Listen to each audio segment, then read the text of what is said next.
Back in Chicago, the Bears have won the toss, selected to defer. Bears have won the last 5 meetings with the Vikings, including 4 straight here at Soldier Field. I like to defer, Darryl. Start off with that defense on the field. Well, Leslie Frazier's offense will take the field first. Leslie, member of the 85 Bears. Lovie Smith's 2012 Bears have lost 2 in a row after starting the season 7-1.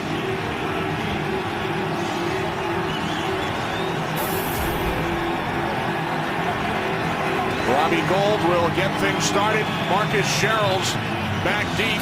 Vikings are still without premier return man Percy Harvin. Vikings will start from their own 20-yard line.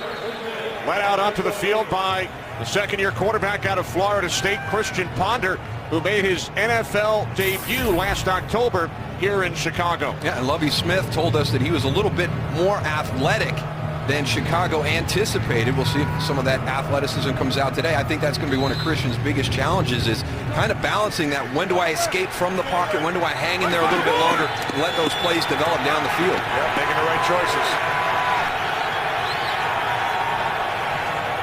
Vikings 6-4, Bears 7-3. Ponder wrapped up by Henry Melton on first down. Sack number 6 for Melton on the season. Pressure right up the middle, Henry Melton. And this is just beat real quick and then going right to the quarterback. It's going to come from the inside. He does a nice job right here. A little swim move. Keeps his feet moving right upfield. That's the toughest thing for a quarterback when they get pressure right in their face early in the game. A loss of 9 on 2nd and 19. It's the NFL's leading rusher, Adrian Peterson, and he's tackled by Nick Roach. And it's going to be up to these guys up front to get that running game going. Chicago is tough to run the football against, but these guys will determine how successful that is.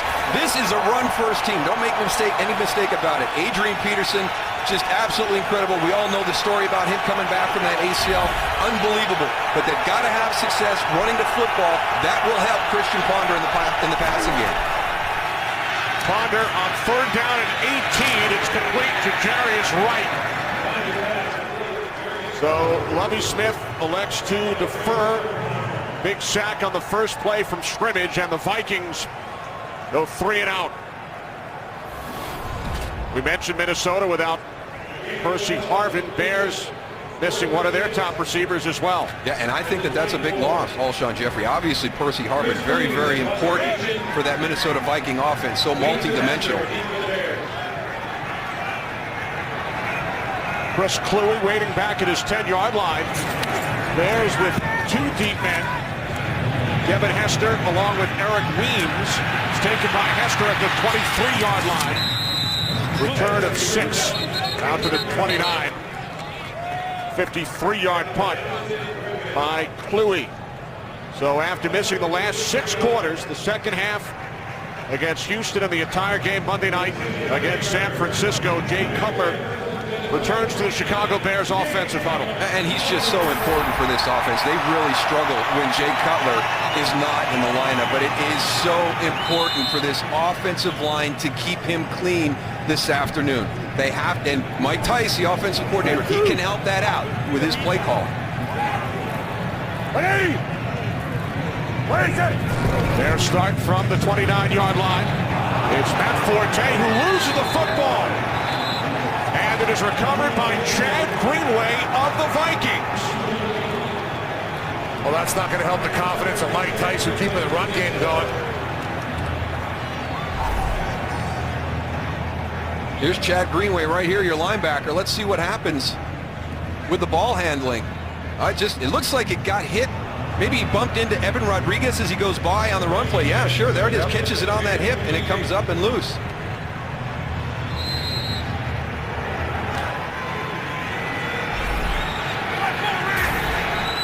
So the Vikings get it right back. Now, all turnovers are reviewed upstairs. Referee Scott Green gets the word, pumps up the clock. following Matt Forte's first fumble of the season from the Chicago 28. Off the play fake, pass broken up by Lance Briggs, intended for the tight end Kyle Rudolph.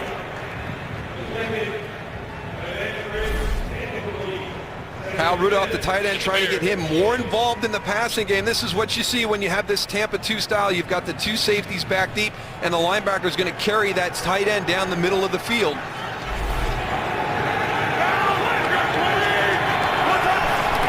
Second and 10 from the 28. Here's Peterson up the middle. And Peterson gains 6 down to the 22-yard line, going up against this 5th-ranked Bears defense. And this group really needs to have a bounce-back game. Two areas that they struggled with against San Francisco right there. The defensive front did not play well. Heard a lot about them all season long. Linebackers did not play well either. I mean, the entire group.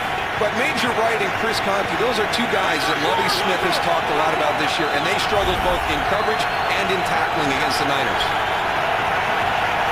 3 wide receivers set, 3rd down and 4. The slant could not be handled by Jerome Simpson. Charles Tillman on the coverage. Oh, this is a big stand by the defense because it's that sudden change situation where all of a sudden you've got that quick turnover. Your defense is right back out on the field, not only on the field, but on a short field. And they come out and they force a field goal attempt instead of giving up 7. Blair Walsh, the rookie out of Georgia, has missed only once all season from the right hash 40-yard attempt. Walsh's kick is good. So the Vikings score 3 following the early Bears turnover. 3-0 lead for the Minnesota Vikings. Here's Matt Forte, fumbled for the first time in 246 touches, and it set up the Walsh field goal. There's Greenway, who recovered the fumble. Vikings lead 3-0. Eric Weems, not Devin Hester, on the return for Chicago. Weems, the former Atlanta Falcon, tripped up as he crosses the 20-yard line.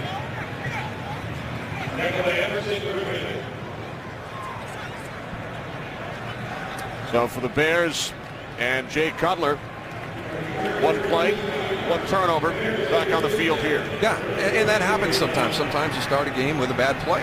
Now you got to come back and bounce back.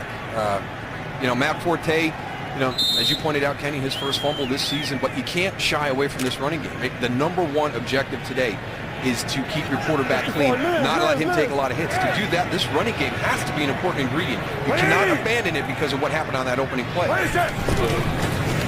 Cutler tripped up, and he's down back at the 16-yard line.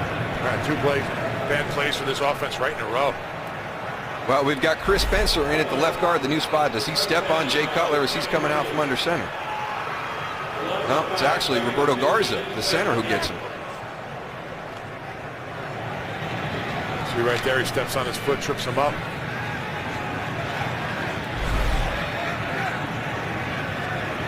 Go through. Loss of 3. 2nd down at 13. Here's Forte. Wrapped up, tackled by Jasper Brinkley. Gain of 3, 3rd down and 10 upcoming. And I would think the Vikings defense is kind of licking their chops watching that film from the San Francisco game. You know, Jared Allen, Brian Robinson on the outside. Can they take advantage of the tackles for the Chicago Bears? And this is a good defense. You don't hear a lot about them. This is a very good secondary. The Chicago Bears wide receiver is very complimentary of the Minnesota Vikings secondary. So they play very, very well together as a unit. Cutler out of the shotgun on 3rd and long. Wrapped up and then throws.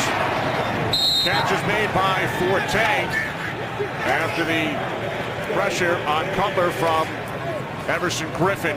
Bears forced to punt. And he's another guy that I think you better know where he is on every snap. I mean, he's a guy that shows up on film, beating a lot of one-on-one situations, and those are the types of guys that benefit when you have Jared Allen on the outside. They're going to have a plan for Jared Allen. They're going to take care of him. They're going to make sure he's not an issue. That allows Everson Griffin to have a good afternoon. Adam Podlish punting to Marcus Sherrills. who will let it bounce. And it is downed a bit too early, perhaps, by Armando Allen. Early pressure by the Vikings, who lead 3-0. Today's game is sponsored by Bud Light, the official beer of NFL fans. Here we go.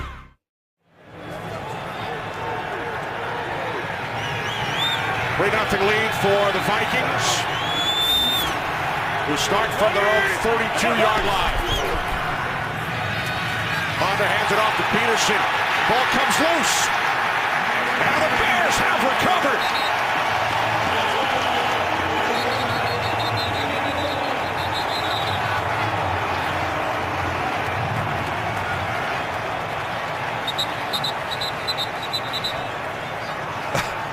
Adrian Peterson's not willing to give it up. He put it on the ground, but he feels like he went back and got it. He is not giving it up. You can see the officials pointing to Charles Tillman. He had possession.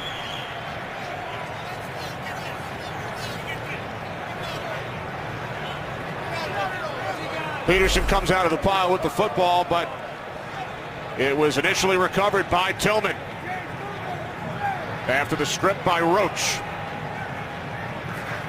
That's one thing this Bears defense always does a good job of. They always attack the football.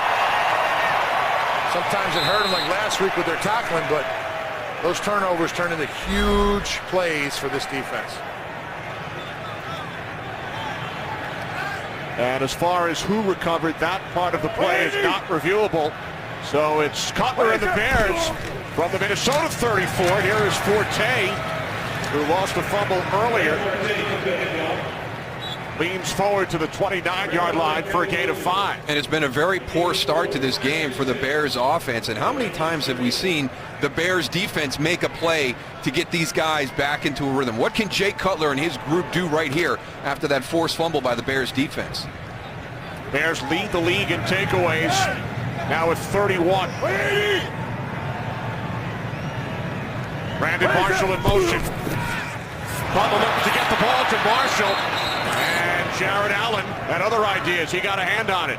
Jared Allen did a nice job of keeping his eyes in the backfield right on Jay Cutler.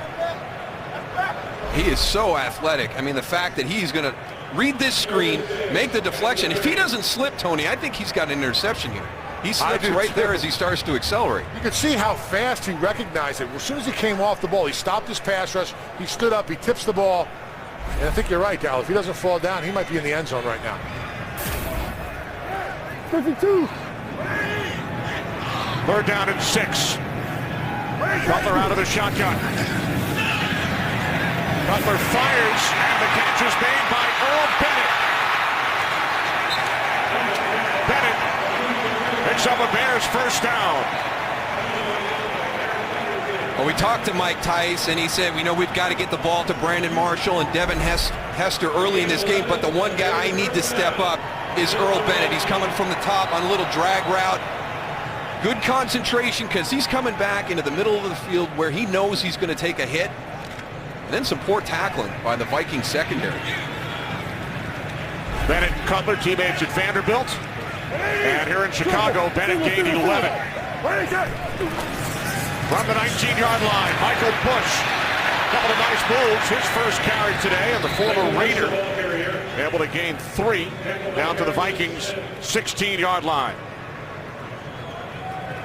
Nice little sidestep there by Bush, huh?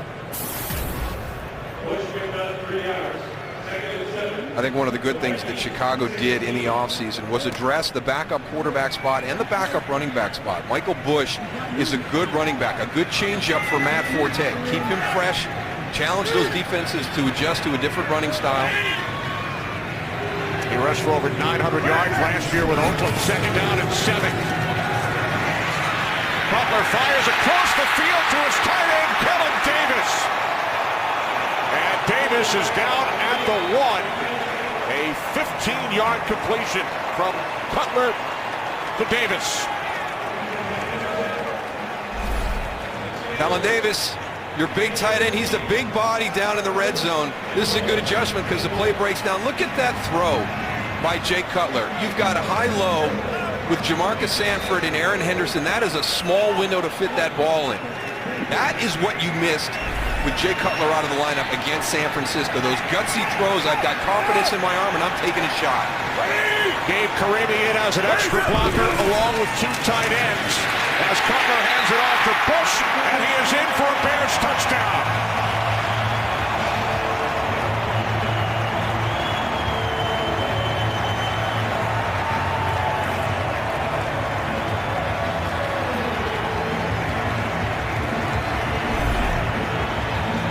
There's Gabe Carimi, number 72, coming in as that extra tight end over here, and we're just going to get everybody to that left side, lock everybody down, kick out. Here comes Lance Lewis around.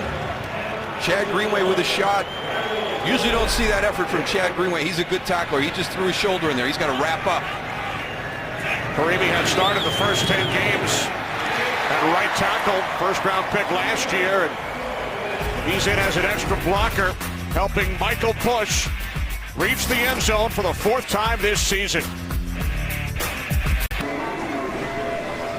From ice to the gridiron, Bears with a short field following the Adrian Peterson fumble. Drive 34 yards. Michael Bush into the end zone, 7-3 Chicago. Line drive kickoff. And it's taken by Matt Asiata. Out to the 23-yard line. Eric Weems made the tackle. 2 early turnovers. First Forte led to a Vikings field goal. And then Peterson stripped by Nick Roach. Bears convert and score 7. We have not yet played 8 minutes in Chicago. This will be the 7th different possession of this game. There have been 7 kicking plays. 3 kickoffs, 2 punts, a field goal, and an extra point. Ponder and the Vikings start from the 22-yard line, and Charles Tillman comes up to make the tackle on Jerome Simpson, holding the Vikings to just 1 yard. But the thing you have to worry about when you do one of these quick passes to the outside and Charles Tillman is in coverage is your receiver going to hold on to the ball. I mean, I have never seen anybody as adept at knocking a ball out as Charles Tillman. 7 forced fumbles over the first 10 games this season. On 2nd and 9, Ponder moving to his right. And 5-1, tries to check it down. Peterson incomplete. Time for a game break.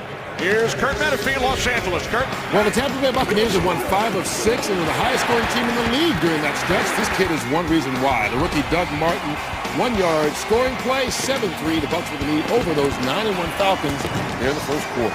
Kenny Moose and Goose. All right, thanks, Kurt. 3rd down and 9 for the Vikings.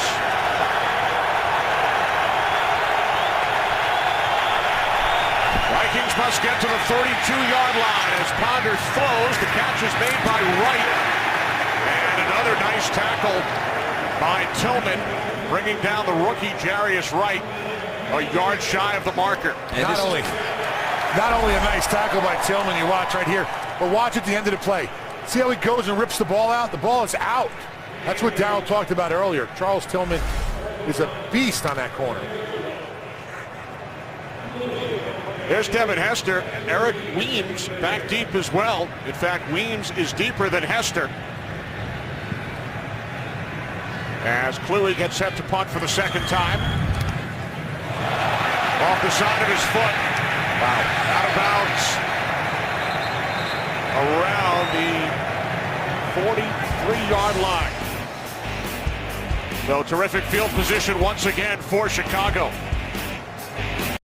You take a look at the Bears' first 3 possessions. You want to force them to drive the field. You don't want to give them a short field. They're very advantageous. You see that response after the fumble by Adrian Peterson. You've done it again. Chris Kluwe, a poor punt, gives Chicago excellent field position. A punt of only 23 yards off the side of his foot. So the Bears start from their own 46-yard line. Cutler to Marshall.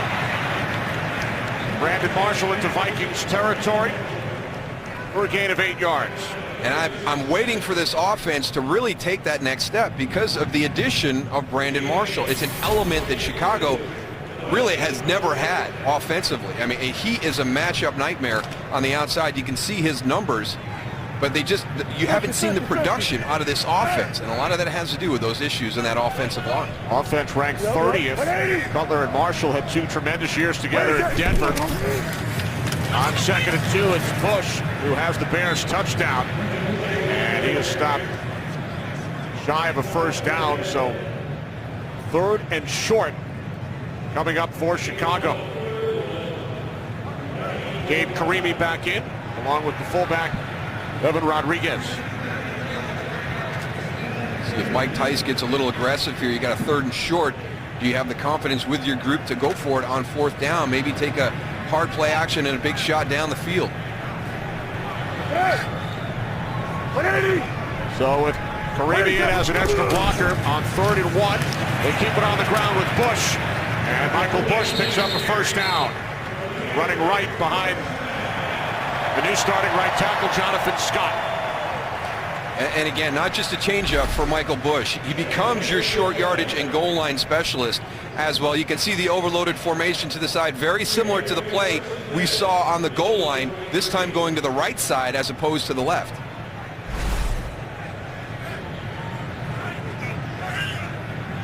So a new set of downs for the Bears from the Vikings 43. Again, it is Bush. Darren Allen makes the tackle. 2nd down and 9. Chad Greenway had an opportunity to make a tackle on the backfield, but he ran right by him.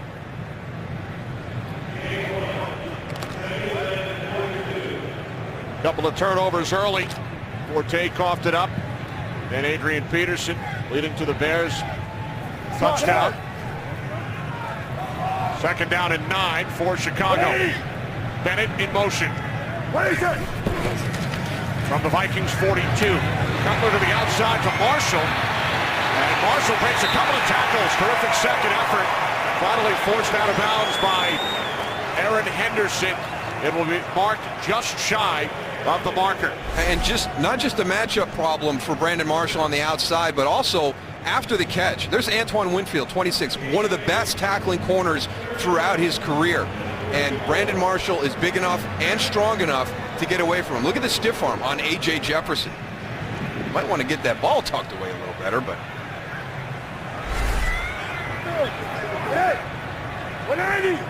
Another 3rd and short. Karimi back in. And Michael Bush is close. It will depend on the spots and extracurricular activity. Eric Weems shoved to the ground, and a penalty marker has been thrown.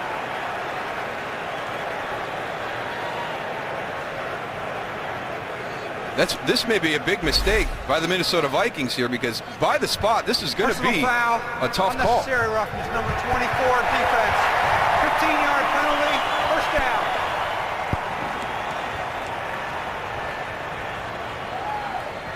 And then Weems celebrates with Marshall after the flag was thrown on the right corner for Leslie Frazier's Vikings, A.J. Jefferson. It's an emotional game, but you've got to be able to keep those emotions under control. And Eric Weems was getting after it, played to the whistle, maybe a little bit beyond the whistle, but you can't give up that 15-yard penalty. You've got to be able to maintain your composure.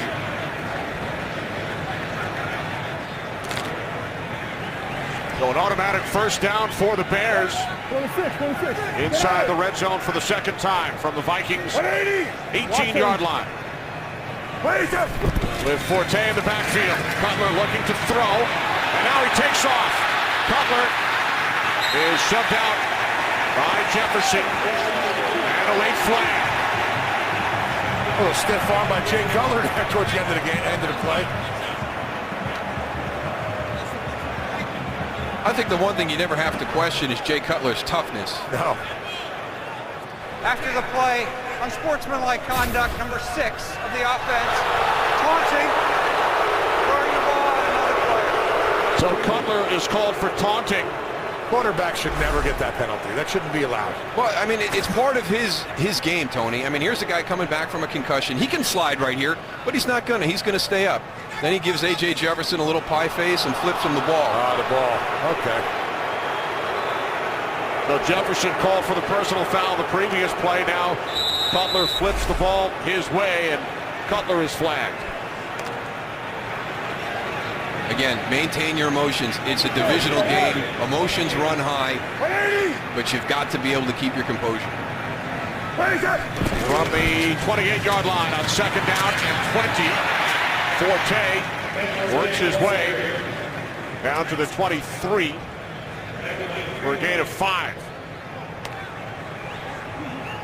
Under 2 minutes remaining, first quarter. Bears with a 7-3 lead, facing a third down and 14.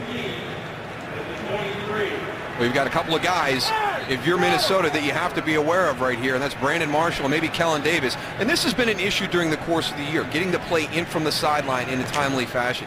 You can see Jay Cutler getting a little bit frustrated there. They've struggled with that throughout the year. And you can see again, Jay's that's going to bother a quarterback. You know, you want to get that play in because you want to be able to get up to the line of scrimmage and get an idea of what Minnesota's defense is doing. And when you're pressed to the last few seconds, it disrupts everything. It disrupts your rhythm, and that's one of the areas that Chicago says we've struggled in over the last couple of games, is getting that rhythm established. So the Bears forced to burn their first time out.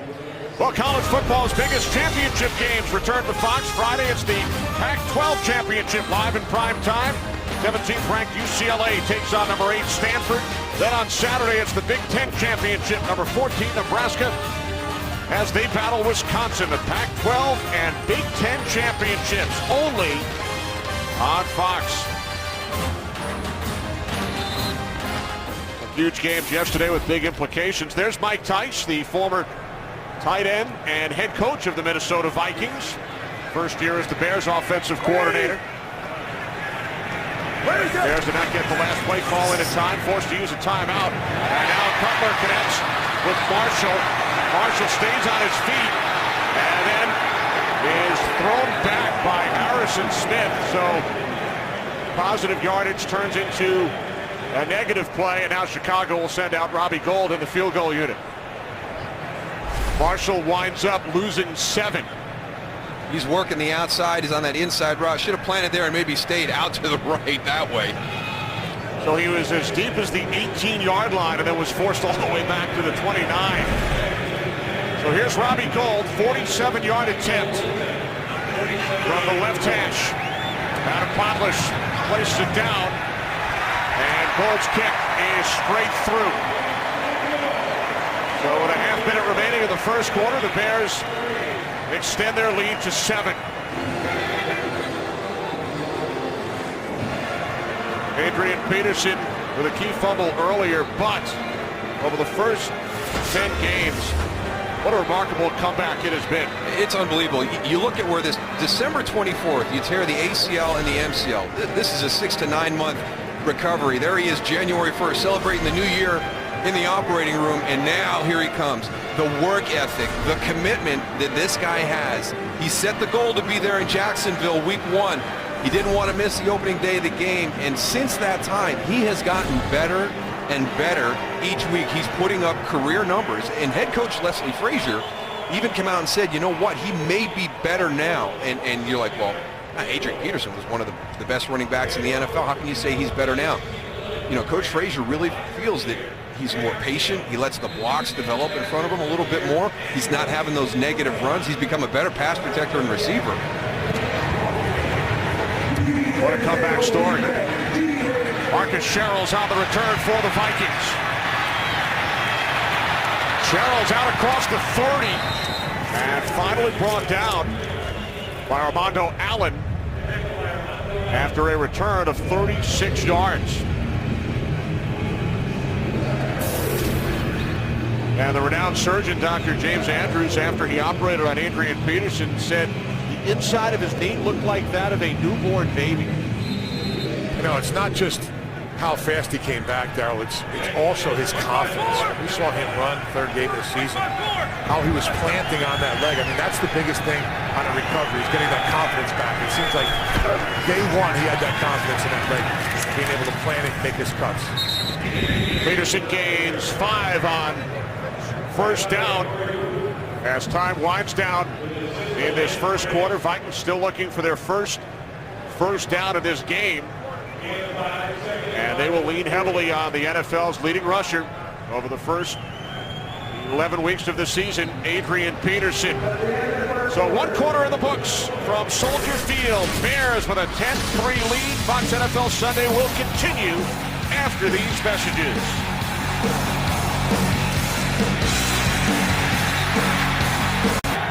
We start the second quarter in Chicago. Second down and 5 for the Vikings, who trail by 7.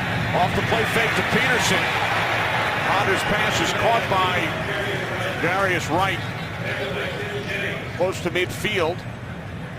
Just shy of a first down. Well, you mentioned some changes in the return game, Kenny, and there's your answer why. Devin Hester heading into the locker room. So we've seen Eric Weems back on kickoff. And then also that last punt, as you pointed out, Devin Hester, the short back. Eric Weems, the deep man on punt. So Devin Hester heading into the locker room. Hester's had some big returns against Minnesota throughout his career. Ponder complete to the tight end Rudolph for a first down and more. He is finally knocked out of bounds by Chris Conti. Kyle Rudolph, the Vikings' second leading receiver this season, picks up 25 yards. Well, I really like this play call. You've got Adrian Peterson. We've talked about him and how important he is in the running game. You run that play action. Look at Kyle Rudolph pop open on the outside. Now watch Rhett Ellison, number 40, the end of this run. He's downfield. Actually gets 2 blocks for Kyle Rudolph. So the Vikings on their 5th possession today finally pick up a first down. And now it's Peterson. Peterson dives ahead to the 24-yard line. Kelvin Hayden in for Charles Tillman. Made the tackle after Peterson picks up 8. No, Peterson's the guy you got to get going here, Darryl. You got to give him the ball. He's got to go and lead this offense down the field. Yeah, and there's Charles Tillman on the side, Goose. When Kyle Rudolph sold that play fake, the Bear player that went down was Charles Tillman, so he's over getting his ankle retaped.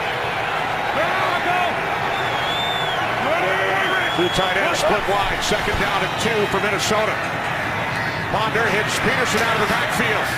And Adrian Peterson picks up another Vikings first down as we head to Los Angeles for a game break with Kurt.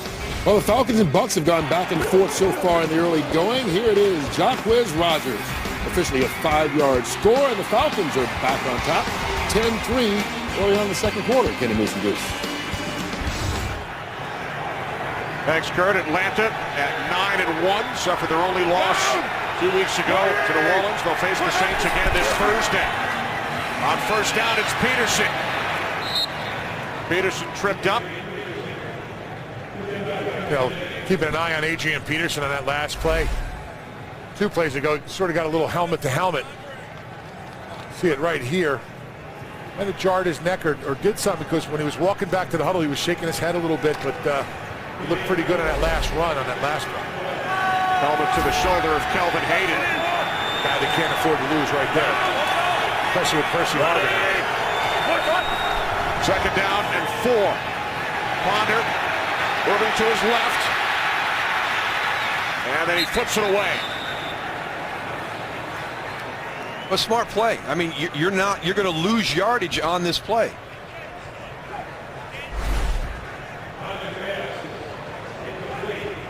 Kyle Rudolph goes in motion. Got to be able to take advantage of the play action. Chicago does a good job getting everybody covered, but right here, you're going to run out of bounds and lose yardage.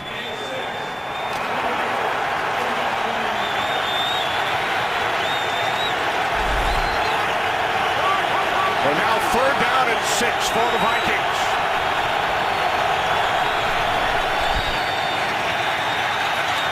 Ponder to the end zone, and it's incomplete. Intended for Rudolph. The 2 safeties, Major Wright and Chris Conti on the coverage for Chicago. It's going to be a jump ball situation. There's Kyle Rudolph at the tight end spot, getting bumped as he goes out. But what you're looking for here is the ability for him to go up in traffic and make that catch at the highest point. Chris Conti comes over, gets a hand on that ball. So here's Blair Walsh, hit from 40 yards out earlier. There's a 30-yard attempt, and it was blocked.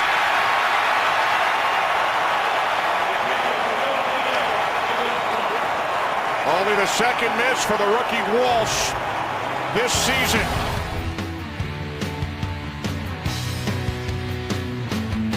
Julius Peppers got a piece of it. How big is this game? Well, the Bears and Packers are tied atop the NFC North. Vikings just one game back, and Blair Walsh just had a field goal blocked by Julius Peppers, so the Bears maintain their 7-point lead. 12th block kick of Peppers' career. On first down, it's Forte. And he's tackled by Jasper Brinkley. Gain of 5. And what I want to see for the Chicago Bears is, can they get a sustained drive? You go back and take a look at this play call through the first part of this game. 12 running plays, just netting 30 yards. So you're not at 3 yards a carry yet, but you can't abandon that. You really can't. You know, you're going to be able to allow Jay Cutler to make some plays in the passing game. But Mike Tice has to stay with it. Keep giving the ball to Matt Forte. Mix it up with Michael Bush. Let that offensive line come off the ball, like Tony said earlier. Cutler 6 of 7, a couple of big completions on the Bears' touchdown drive in the first quarter. Cutler on second down. Throw is low. He was looking for the tight end, Kellen Davis. Greenway on the coverage, so 3rd down and 5 coming up. Again, just keeping that play alive in the pocket. You know, Jay Cutler, he doesn't get enough credit for his ability to extend these plays. We think of quarterbacks that extend plays. Jay Cutler's not one of those guys in that conversation, but we've seen several times already today his ability to extend that play and get a shot down the field.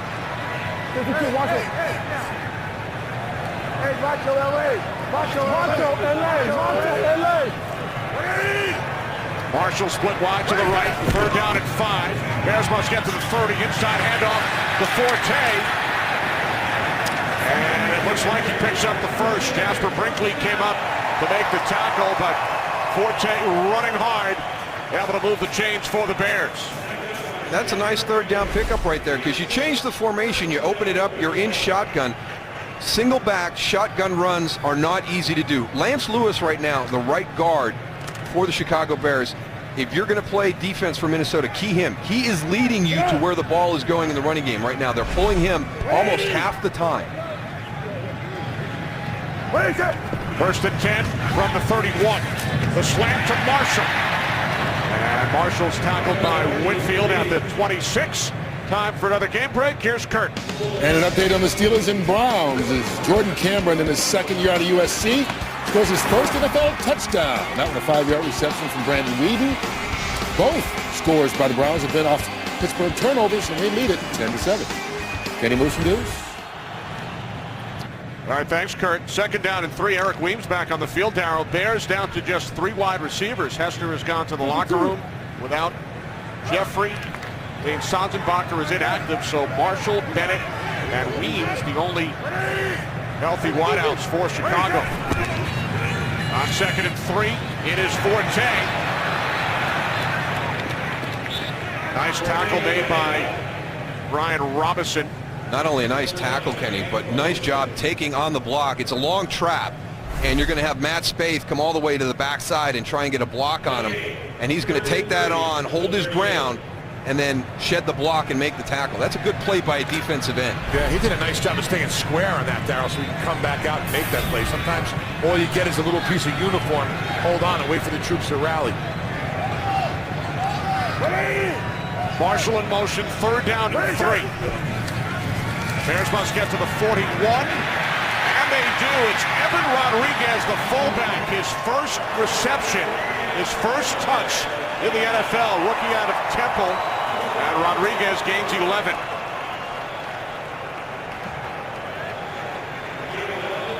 You always lose track of the fullback in the flat in that situation. Especially when he wears number 48. No respect, is that what you're saying, Darryl? Oh, gosh, I mean, you got Brandon Marshall, Matt Forte, you got all these other guys you're worried about. Really, Evan Rodriguez in the flat? It's like stealing, Goose. So a new set of downs for Chicago as Cutler hands it off to Bush, and he is into Vikings territory. Gain of 5 to the Minnesota 46. Here's what Minnesota has to understand right now. The key to the running game is this guy right here. He is going to take you to where the ball is going. Lance Lewis is pulling on about half of the plays right now. So as linebackers, and you're getting your reads, you know, you're not reading the running backs a lot of times, you're reading the blocking scheme. This afternoon, Chicago wants Lance Lewis to be their leader when he pulls. Second down and 5, it's Bush. Bush up the middle, wrapped up by Kevin Williams, stopped about 2 yards shy of a first down.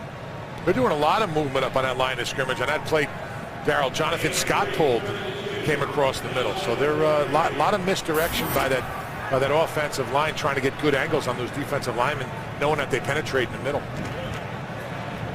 So now another third down situation coming up. As you saw, Bears have converted on 5 of 7. Bennett, the motion man. Bush in the backfield. This is Bush. He's close. Robinson and Griffin on the tackle. Remember, our yellow line is unofficial, and the ball looks to be spotted just short. Now, we talked about giving these guys some confidence. This is Lance Lewis right here. Look how he comes downfield. They're firing off the ball, something that we didn't see on film from this offensive line over the last couple weeks. I think sticking with the run game early is really something that they need to continue with, because that offensive line is looking better and better as the game goes on. That's really what the running game is, Tony, and that's why you hear people say we've got to stay committed to the run. When you stay committed, you kind of build on that. And, you know, I mean, you couldn't have started in a worse way. I mean, you come out, you fumble the football on your first running play. Scott Green called for the chains. Bears about a half yard short. Chicago sending in Gabe Carimi, Evan Rodriguez, Matt Spaeth, as Lovie Smith leaves his offense on the field on 4th and inches. Now, we've seen the same play in this situation on 3 separate occasions. It's going to be an overloaded side with Gabe Carimi, and then you're going to have Lance Lewis either pulling to that overload if he's away from it from the right guard spot, or pulling to the outside if they overload it to the right side. Bush is the back. 4th and inches for Chicago. It's Bush, and Michael Bush has a first down. Finally tackled by Aaron Henderson. He needed a half yard, and he gained about 5.5. Here it is again. It's that overloaded formation. If you take a look, you got 1, 2, 3, 4 guys here. You got your fullback on that side, and everybody's just coming off the line. Here comes Lance Lewis around the outside. These guys are getting excited about running the football right now. From the 37 off the fake to Bush. Wide open, Earl Bennett, but he stumbles. Gets back up and then is tackled by Henderson. Gain of 4 for Bennett. Now 2nd down and 6 as Forte checks back in. Devin Hester, Darryl, has been ruled out due to a concussion suffered early. So they will be thin at wide receiver the rest of the game. Jay Cutler and Earl Bennett getting together right there. Jay Cutler is going to be mad at him because Earl Bennett had a lot of open field on that play action, and Jay Cutler put it on the back hip, and as Earl Bennett caught it, he went to the ground. Bears have doubled up the Vikings as far as time of possession. 2nd down and 6. Forte tried to cut it back inside, and then Antoine Winfield, one of the top tacklers in the league over the last decade, holds Forte to a gain of just 2. Well, we showed you the 3 opening drives for the Chicago Bears to start this game, and really the only time they had anything happen was when they got on that short field after the fumble by Adrian Peterson. This is an impressive drive. This is the 12th play. This is something we haven't seen a lot from the Bears this season, and it's been all started with this run game they've committed to. Cutler out of the shotgun, 3rd down and 3. Cutler fires over the middle, and it is caught for a first down by Brandon Marshall, his 5th reception today, and the Bears get a new set of downs. And here we go, Jonathan Scott. You know, he's taken over for Gabe Carimi at right tackle. I want you to keep an eye on him. You're not perfect all the time. He's working against Brian Robinson, gets beat to the inside. Just keep working. Keep working. I mean, use that big body. Use those big arms to get that guy shoved down inside. It's not always going to be, from a technique standpoint, how you drew it up. Chris Spencer, the Bears' left guard, is shaken up. Back in a moment. There's Chris Spencer, tended to by the Bears medical staff, replaced by Edwin Williams. His first appearance this season. He started 7 games at left guard for the Bears last year. So with Williams in at left guard, 1st and 10 from the 25-yard line. Butler with time, can't find anyone. Now he sets, he throws to the end zone, and there is a flag. 2 flags have been thrown. Antoine Winfield with the coverage on Brandon Marshall after Cutler had loads of time and then finally fired to the end zone. Again, this is an element that's missing when Jason Campbell's on the field. I mean, you're not going to see these types of play. Defense, number 26. Foul occurred in the end zone. Ball will be spotted at the 1-yard line. First down. Now Jay Cutler's going to drop back. Max protection. You've got 2 guys out on the route. Now he's going to move to his left, extend the play, extend the play. I'm going to take a shot. I've got my big receiver down in the end zone, one-on-one. Let's see what happens down there. But Brandon Marshall, you've got to do a little bit more, okay? Your quarterback's scrambling. Move around a little bit. Move around a little bit. Throw the ball up. Just throw it up, Jay. He might have got away with one right there. Yeah, I don't know. There's 2 guys competing for the football. I don't like the call. Me neither. Now it's Bush on 1st and goal from the 1, and he drags 2 Vikings with him into the end zone. It's his 2nd touchdown today.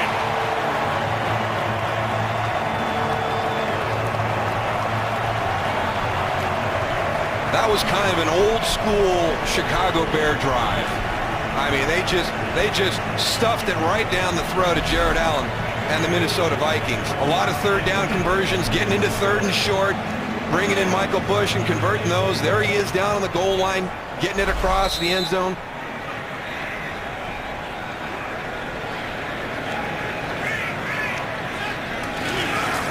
And now it's Puglis who runs it in for the 2-point conversion.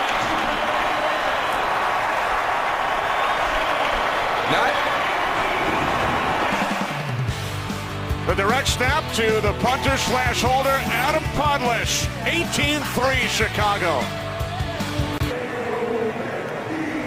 Back in Chicago, a 14-play, 80-yard drive. Bears take nearly 8 minutes off the clock. Key play, the pass interference call on Antoine Winfield. And now it's Josh Robinson on the return, and he is tackled at the 11-yard line by special team standout Eric Weems. When we return, we'll tell you more about Adam Puglis and the Bears' 2-point conversion. Minnesota Vikings trail by 15. They had a field goal blocked on their last possession. And then the Bears drove 80 yards for a touchdown. From the 11-yard line. Not much for Peterson. Brian Urlacher comes up to make the tackle. All right, for everybody wondering why they went for 2 in that situation, let's go back and explain this. This is something that's going to be set when you come into the game. Special teams coach Dave Tobe, if he sees this formation where we have them overloaded with big bodies, this is a live call. We're going for 2. Look at 2 down blocks. Now you've got Gabe Karimi blocking a safety, and you got one of your big tight ends blocking a corner. It's a live call. When that formation came up, that play was on, and they got the 2 points, well executed and very aggressive. 2nd down and 10. Ponder takes off. Ponder out to the 17-yard line for a gain of 6. Very Vikings impressed. have had the ball, Goose, for just over 8 minutes. They picked up only 2 first downs. 3rd down and 4 upcoming. And this is a huge conversion right here for the Minnesota Vikings. This game is sliding right now. Chicago has stolen all the momentum. The blocked field goal, a very impressive 14-play, 80-yard drive. Ponder on 3rd down, throws, and it's Rudolph, his tight end. So Kyle Rudolph, on his 2nd reception of this game, able to pick up a first down, a gain of 8. Nice job by Christian Ponder. Hanging in the pocket. He's going to take a hit from Henry Melton, but he's going to make the conversion on this pass. Here comes Henry Melton, steps in, takes the hit, but gets it to Kyle Rudolph. That was a big conversion. They had to slow down the momentum the Chicago Bears had generated.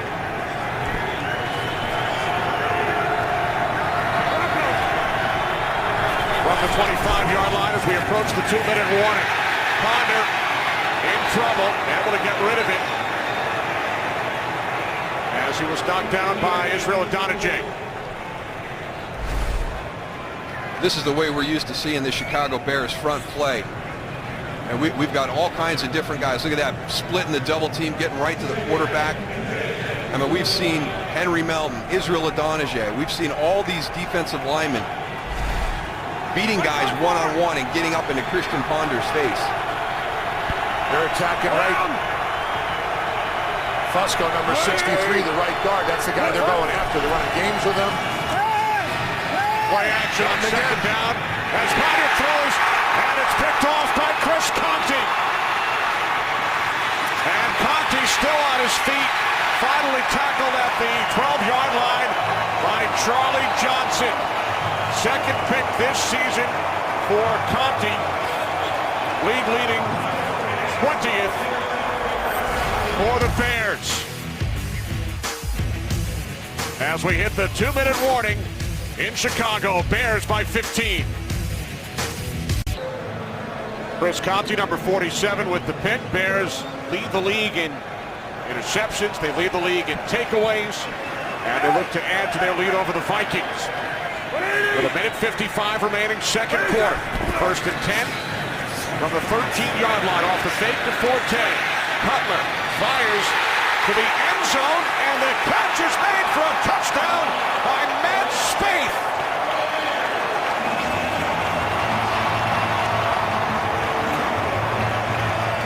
I tell you what, we've seen Matt Spaeth drop a couple easy passes during the course of this season.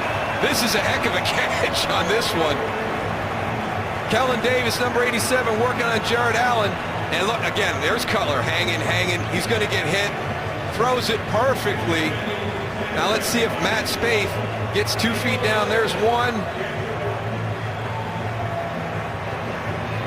Ruled a touchdown on the field. All scoring plays are reviewed upstairs. The previous play is under review. The only thing I saw on that replay was his left knee. Everybody was looking at the foot, but the left knee looked like it hit that white line. It was pretty close. Before the foot came down, I think you could be right, Tony. The right foot's definitely down. Watch, there goes that big right foot. Now watch that left knee.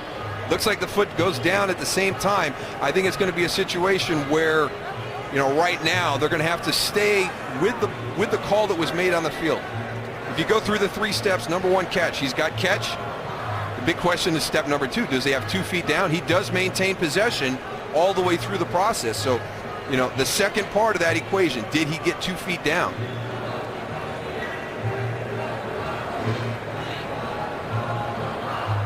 Right foot. Now does that left foot get down before that toe on that left foot? Does that get down before that knee goes out of bounds? Looks like it does. Again, it was ruled touchdown on the field. I just think there's not enough evidence to change that call. That's a heck of a catch by Matt Spaeth. And again, I mean, we've seen a couple this year, Tony. There it is right there. Yeah, there you go. You can see his left foot right there, and then when his knee comes down, he makes a divot. So when they see that angle right there, it'll be confirmed as a touchdown. Matt Spaeth, a Minnesota native. Attended the University of Minnesota, won the John Mackey Awards, the top tight end in all of college football back in 2006. Gets a pat on the helmet from his quarterback, Jay Cutler.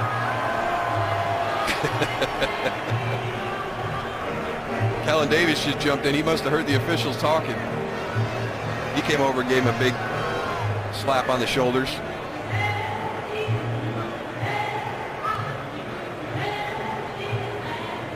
This is what the Bears are about right here. They are a complementary football team, especially offensively. Defense takes it away.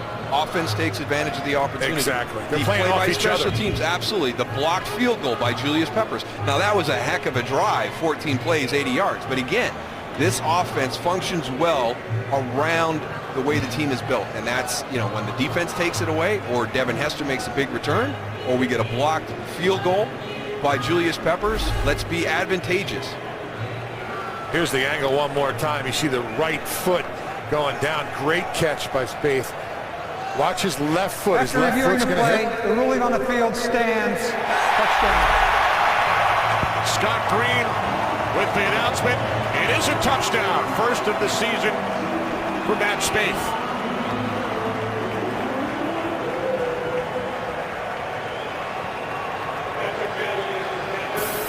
See if Minnesota does something a little bit different on this block, knowing that they went for 2 last time now. They ain't going to line up with 3 guys to the right They're gonna side. go safe. Oh, you see over here, now they got 4 guys on that right-hand side. Well, this time, the Bears go the conventional route. Not look pretty, but Gold connects.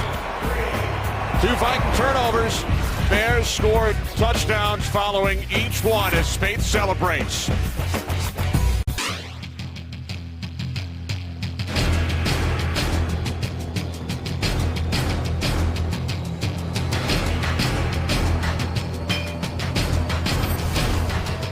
A rivalry dating back to 1961. Today, the 103rd meeting, and the Bears have the upper hand. Yeah, monsters of the Midway, purple people eaters. That was some good stuff in that video right there. Great football players through both of these organizations.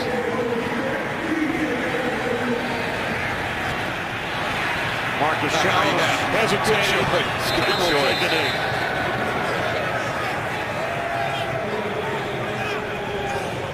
So the Vikings will start from their own 20-yard line, trailing by 22. 2 Minnesota turnovers have led to Bears touchdowns. The Vikings also had a field goal blocked by Julius Peppers. Minnesota coming off their bye. Lost 2 of their last 3 games. Record of 6-4. 1 game behind the division leaders, Chicago and Green Bay. Ponder pump fakes and then throws short. Intended for Jarius Wright. There's a lot of movement in that defensive line of Chicago, Tony. I think that's the one thing that's giving the Minnesota Vikings offensive line the most problems. They're twisting a lot up front, and they're not passing that game very well right now. Yeah, one guy they're looking at is number 63, their guard, Brandon Fusco. They're attacking him exactly right with a lot of twist. He's the right guard. Ponder firing downfield on 2nd down. Too far for the tight end, Rudolph, as Ponder took another hit. Yeah, I want you to look at this, Goose. Watch what they're doing. This is Julius Peppers. He's not even trying to get to the quarterback. He's going to challenge him. Watch him. He's going to go up. He's going to push Matt Khalil so Shea McClellan can come underneath. That's what they're trying to do. They're trying to get these guys off level and create opportunities with the guy looping under. One thing John Sullivan's got to do, the center, is he's got to, even though he's sliding away, he's got to turn his head back and look for those stunts. Here's Ponder, who's just 1 for his last 7. Catch is made by Wright, but he's knocked out of bounds by Hayden. And the Vikings forced a punt. That was a quick 3 and out, something they didn't want to do. You know, when you get that pressure up in a quarterback's face, you hit him early in the game, all of a sudden now he's not really looking downfield as much. He's getting rid of the ball a little bit too early, and that's what I think we're getting from Christian Ponder right now. Eric Weems back deep for the injured Hester, who suffered a concussion earlier. Chris Cluey's last punt off the side of his foot was just 23 yards. This time, end over end. And Weems, did it touch him? Question is, did it touch Eric Weems? And it is ruled Bears football, so it did not. I like the aggressive play by Eric Weems to try and field this punt. Nothing worse than letting them hit the ground. And you see how close that ball came to hitting Eric Weems. Field Judge Boris Cheek right there to make the call. So the Bears take over with 1:21 remaining in the first half. They have 2 timeouts and lead by 22. Chicago has scored on their last 4 possessions, 3 touchdowns and a field goal. Cutler underneath, there is a flag. A rare flag as the catch is made by Matt Forte. Only 3 penalties to this point. illegal hands to the face, number 65 defense, 5-yard penalty, automatic first down. There's Jared Allen. There it is. I don't know what he's talking about. I don't see anything. That was close. By the way, Chris Spencer, who was injured earlier, the Bears left guard, was in for that play and then headed back off to the sideline. So now it's Edwin Williams back in at left guard.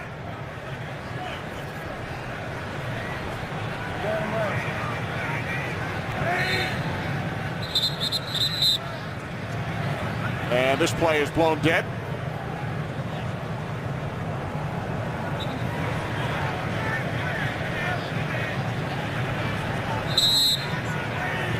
The officials move the chains. It's 1st and 10, not 1st and 5. And now Cutler fires.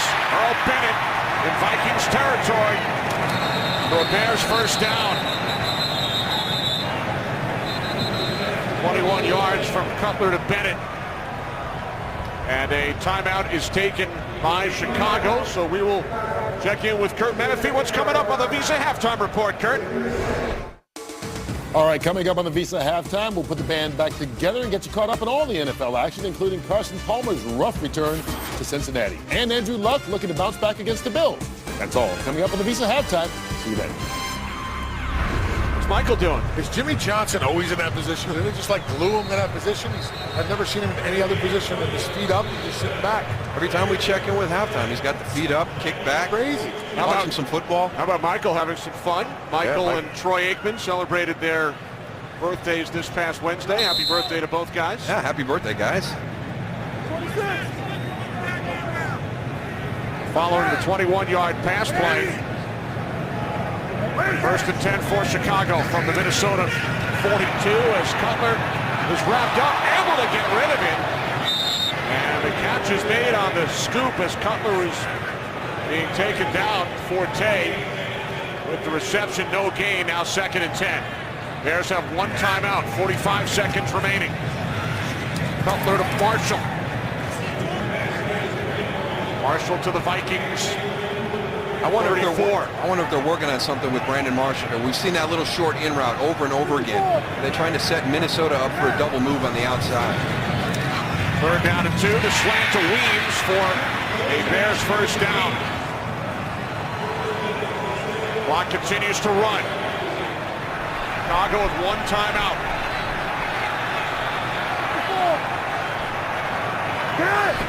Down to 10 seconds.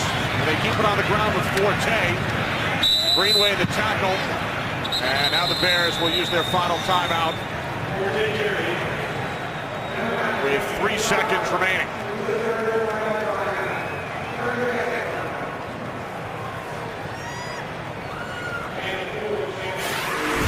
Well, Chicago really got on a roll here, taking advantage of some miscues after a turnover. Have a Michael Bush touchdown. They blocked this field goal right here. Julius Peppers right in the middle of the field. Their offense goes on a 14-play, 80-yard drive.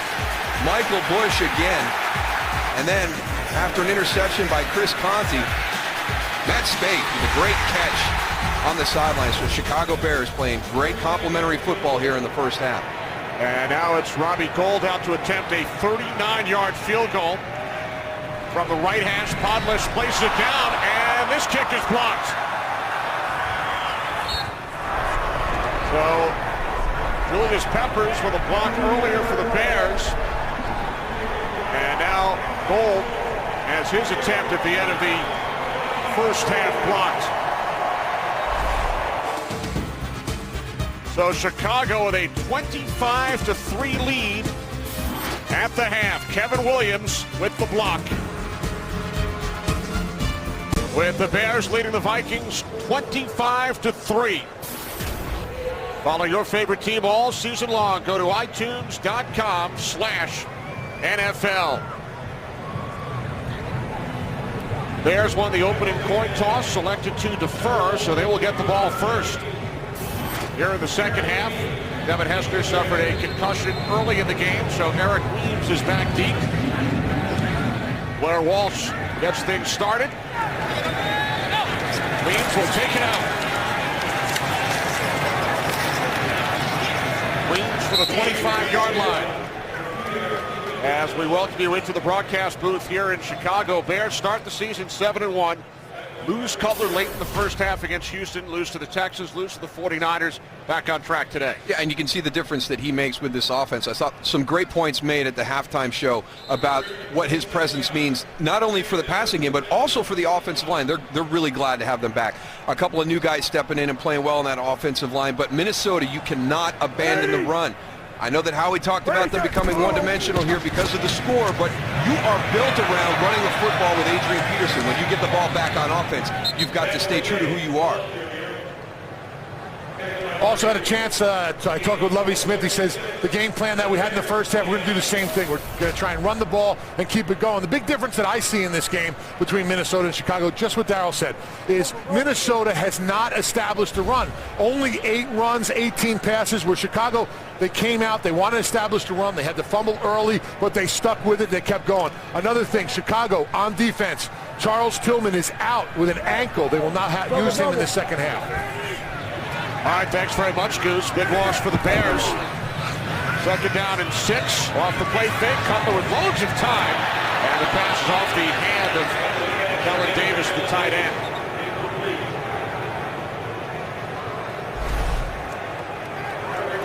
Kellen Davis, number 87, kind of that standard play. We have the bootleg.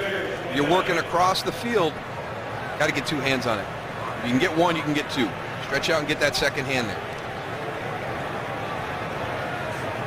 Only the 3rd incompletion for Cutler. He was 15 of 17 in the first half. 3rd down and 6. Bears must get to the 35. Cutler backpedaling. Now he throws and it's Marshall who breaks free. 1st down and more. Brandon Marshall out to the 46-yard line, a gain of 17. Nice protection up front, also by the offensive line. Yeah, but watch Brandon Marshall work here on the outside, going against A.J. Jefferson. Outside, now back inside. Again, it's good coverage by A.J. Jefferson. Jay Cutler, he rolls the dice. You know, he's going to take a shot at some of these opportunities where your receiver is covered tightly. 7 of Cutler's 16 completions have gone to Marshall.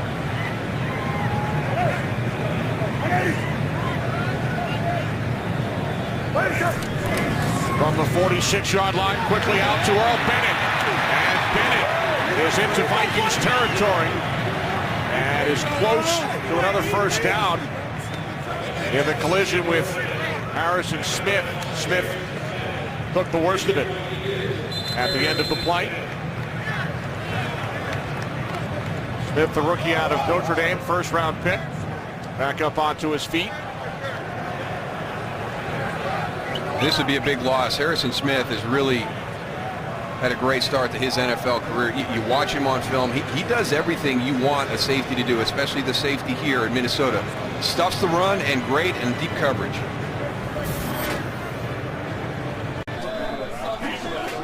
You cannot visit Chicago without having some deep dish. You know, I love deep dish pizza, but they got to figure out a way to make them faster. Can't be waiting 35 minutes. I just don't have that time. You don't like to wait? No. Harrison Smith out for the Vikings. Cutler's pass is high and picked off the hand of Marshall, and it's Antoine Winfield on the return for the Vikings.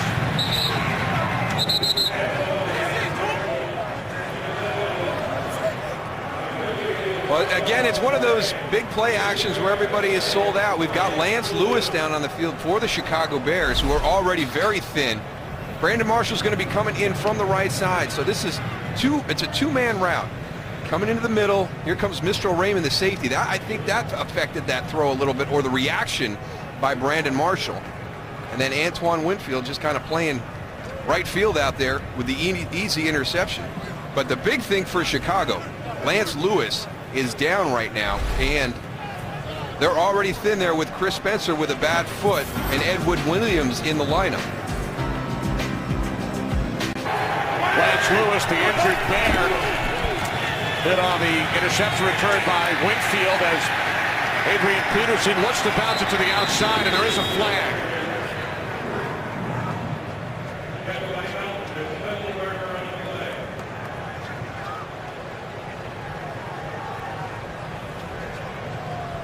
Personal foul, face mask, number 69, 15-yard penalty, first down. Let's go back and take a look at the hit on Lance Lewis. I want you to watch Jared Allen's right here, and we're going to bring in Mike Pereira. Mike, is this the new defenseless player that they've added to the list? Yeah, that's called the blindside block. And when Allen is going back toward his own goal line or in line or parallel down the line, then you can't lead with your shoulder, forearm, or head into the head or neck area of an opponent. To me, that's an illegal blindside block. All right, thanks, Mike. Adrian Peterson takes it down to the 19-yard line for a gain of 5. And more so than the fact that there was not a penalty call is the fact that Lance Lewis was down, and they are thin guard, center guard, the Chicago offensive line. They're going to have to make some adjustments there because with the injury to Chris Spencer, we've already got Edwin Williams in that lineup. And Spencer was starting for Shiloh Rachel, who was taken out of the starting lineup this week, left the Bears facility, and then was placed on the reserve suspended list. Here's Peterson inside the 15-yard line. And again, I just don't think you can get away from this style. You can look at the scoreboard and you can be down 22, but this is the guy that your offense is built around. 3.5 yards per carry, but Adrian Peterson is the guy that's going to create an opportunity for a big play. Bill Musgrave, the offensive coordinator for the Minnesota Vikings, has to keep him involved in the game plan.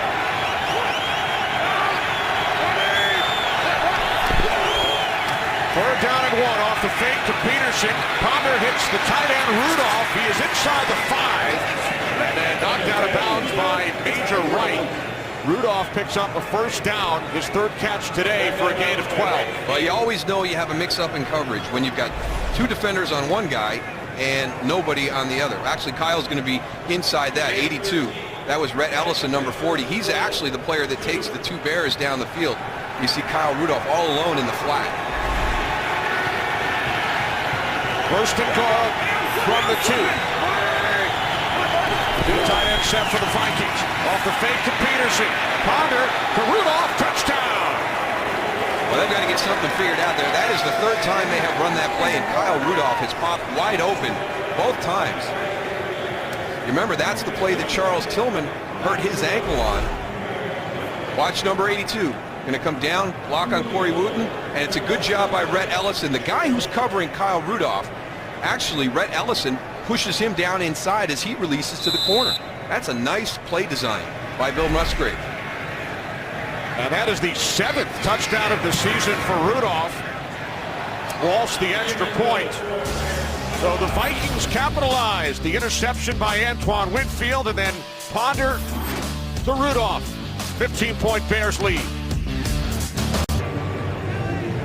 Kyle Rudolph with the touchdown reception as the Vikings look to get back into this game. They force a turnover and score a touchdown, trail by 15. As Walsh kicks it off, Weems takes it out on a bounce.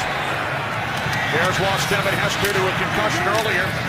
So Eric Weems, Pro Bowler on special teams a couple of years ago with the Falcons, brings it out across the 20 as Jay Cutler and the Bears offense returns. Cutler 17 of 21 in his return after missing Monday night's game in San Fran.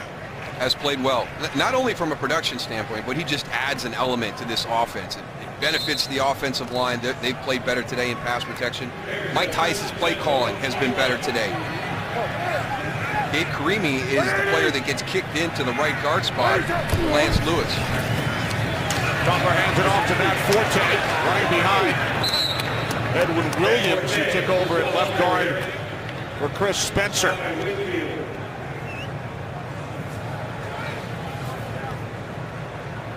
How important is Jay Cutler to this Chicago Bears team since 2009?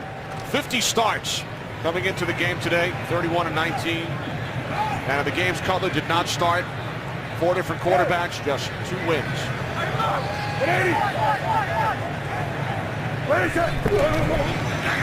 On 2nd and 6, it's Forte. Back to the 27, so it will be 3rd down and 3 as Winfield comes up to make the tackle. You know, I sure a lot of Chicago fans right now, Kenny, are kind of concerned. You know, it was 7-3 last year when Jay Cutler injured that thumb and missed the remainder of the year, and the Bears season just spiraled downward. And you know, you're in that same situation with a concussion at 7-3. Oh my gosh, are we reliving what happened in 2011? Bears lost 5 of their last 6 a season ago after losing Cutler. Finished 8-8. Bears able to pick up a first down. It's Brandon Marshall who makes his 8th catch today for a gain of 8. Yeah, and here's one of the reasons why I don't think you can draw a parallel to what happened in 2011 and what was going to happen here in 2012. Brandon Marshall adds an element to this offense that didn't exist. And they're better in a lot of different areas. They're better at safety. They're better at corner this year. The corners are playing better this year. We brought that up to Lovie Smith, and he wasn't buying any of it. He said, no, we are a much better team than we were last year at 7-3. 2 set of downs for Chicago. From the 35-yard line, it's Forte. And so much talk coming into the game about the offensive line with the 2 new starters inserted, Spencer and Scott. And then they lose Spencer and Lance Lewis today. But this line has kept Jay Cutler relatively clean. Only 1 sack for Minnesota. It was credited on the play when Spencer stepped on Cutler's foot. And really, a lot of it has to do with Jay Cutler being back there. He has the ability to extend the play. He can hold the ball. He's got a very quick release. He's got a strong arm. And, you know, he'll throw from any position in that pocket. I think you got to also look at Matt Forte in the running game. Them sticking with the running game now. You know, defensively, you have to do a little bit of the guessing game. Was it a pass? Is it a run? And that slows that defensive line down, especially on the pass rush. So, it's another pass to Marshall there, Goose, for a short gain, a gain of 3. So the Bears now facing a 3rd down and 6. You gotta love Brandon Marshall. He's always got a smile on his face, you know. He's just happy. He catches the ball. Whether he gets 2 yards or he gets 20 yards, he's smiling, he's happy. Guy that just loves playing football. 26. 9 receptions today. Big reason why the Bears have been so successful on 3rd down.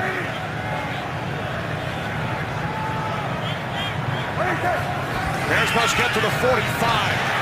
Cutler fires, and looked like simultaneous possession, but then it was taken away from Winfield by, guess who? Brandon Marshall. Yeah, well, we got a blitz coming from the offense's right side, and Jamarcus Sanford is going to come free to Jay Cutler, but he's going to get there a step late, and there's Brandon Marshall out of the slot.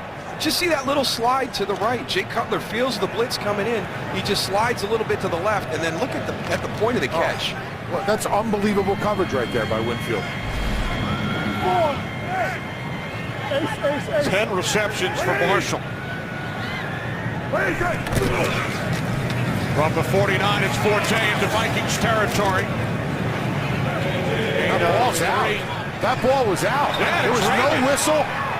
Mistral Raymond on the return. No whistle, Goose. There was no whistle, and all the officials are looking at each other.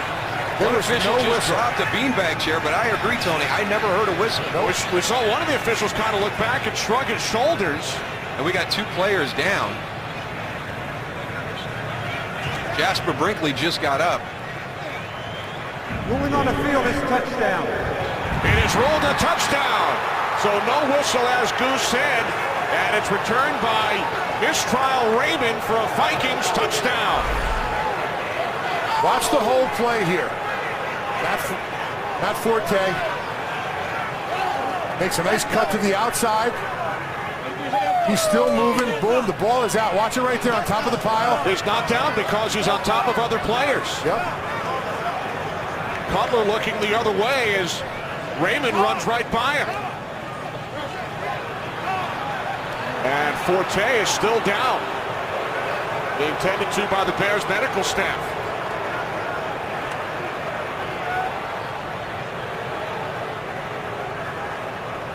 Hard to tell whether or not Forte's knee was down.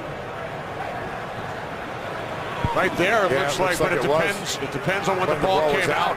Yeah, but with his knee down in that shot, you still never got to see the ball coming out. And then you could see Matt Forte getting pulled backwards. Now, it was a turnover, which are automatically reviewed upstairs. Ruling on the field. And it has been confirmed. So the replay officials took a look at it, And it has been confirmed. First career touchdown for Raymond as Forte limps off the field. And what a turn of events here in Chicago.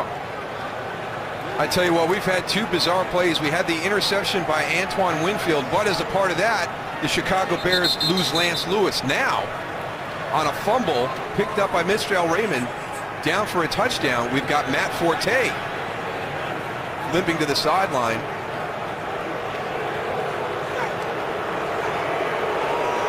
Correction, the previous play will be reviewed. Wow. So Scott Green initially announced that the ruling on the field was confirmed, and then he was buzzed from the replay booth, and now they will take another look at it. As we welcome in Mike Pereira from Los Angeles. Mike, what did you see on that play? Well, I see a pretty unusual play here just because of the fact that they originally buzzed down that the call was confirmed, but before the extra point, they obviously changed their mind and saw the shot that showed that the knees might be down. Remember, they can't get involved in progress. So forward progress was not ruled on the field. Replay can't go and say that there was forward progress stop, but they can say, were the knees down, and that's what they're going to take a look at here. When we look at the shots, again, seeing where the ball is when it does appear that the knees are down, that's what they're going to be looking at. I think the tough thing, Mike, was his knees were down, and we got that late, but then he was driven backwards, so it looked like, I think the officials, as they stepped in, saw his knees up, but had missed the point where they were down before that, and then as the pile shifted and went backwards and the knees came off the ground, might have been the reason why we got such a quick call. Yeah, and kind of one of those you have to look at, you know, Moose, that where you're going to take a look at a couple different shots here. You know, you can see in that one shot where the knees are down. Then you got to go to another shot to see when the ball actually gets pried away, which is after he's on top of body. So I think, in my opinion, when you're looking at these, you know, both shots, I think you have a strong case of saying that the knees were actually down. So they because, you know, again, they can piece the shots focus together. on the knees, on that shot in the knees, yeah. And Mike, it was putting the ruled, two shots together, the knees are down. ruled a touchdown on the field, and there obviously must be conclusive evidence when they piece those shots together in order to overturn the call. Look at the shot here. There the knees are down, and you know from the other shot that the ball does not get pried away until he's after bent back over the bodies of players. So, you know, they're looking at this, but to me, I would certainly think you'd change this into him being down. And here's the You know, shot people that are Mike's going to talking. ask by the way, yeah, and people are going to ask about the fact, can you, since he confirmed it, can he now go back and actually the replay assistant asked for the review, and he can up until the ball is snapped for the extra point. So that's not an issue. Here comes Scott Green. Thanks, Mike. After reviewing the play, the runner was down, knees were down, with possession of the ball. The ball will be spotted at the 48-yard line, second down and 7. So as Mike Pereira mentioned, because the next snap did not take place, even though Scott Green announced that the call was confirmed, they were able to go and take some more looks at it. So the touchdown comes off the board. Forte on the sidelines. Bears maintain possession. Well, the good news is the Bears maintain possession. The bad news is Matt Forte is walking very gingerly back into the locker room. He is the fifth key player the Bears have lost due to an injury in this game. Hester, Tillman, Spencer, Lewis, and now Forte.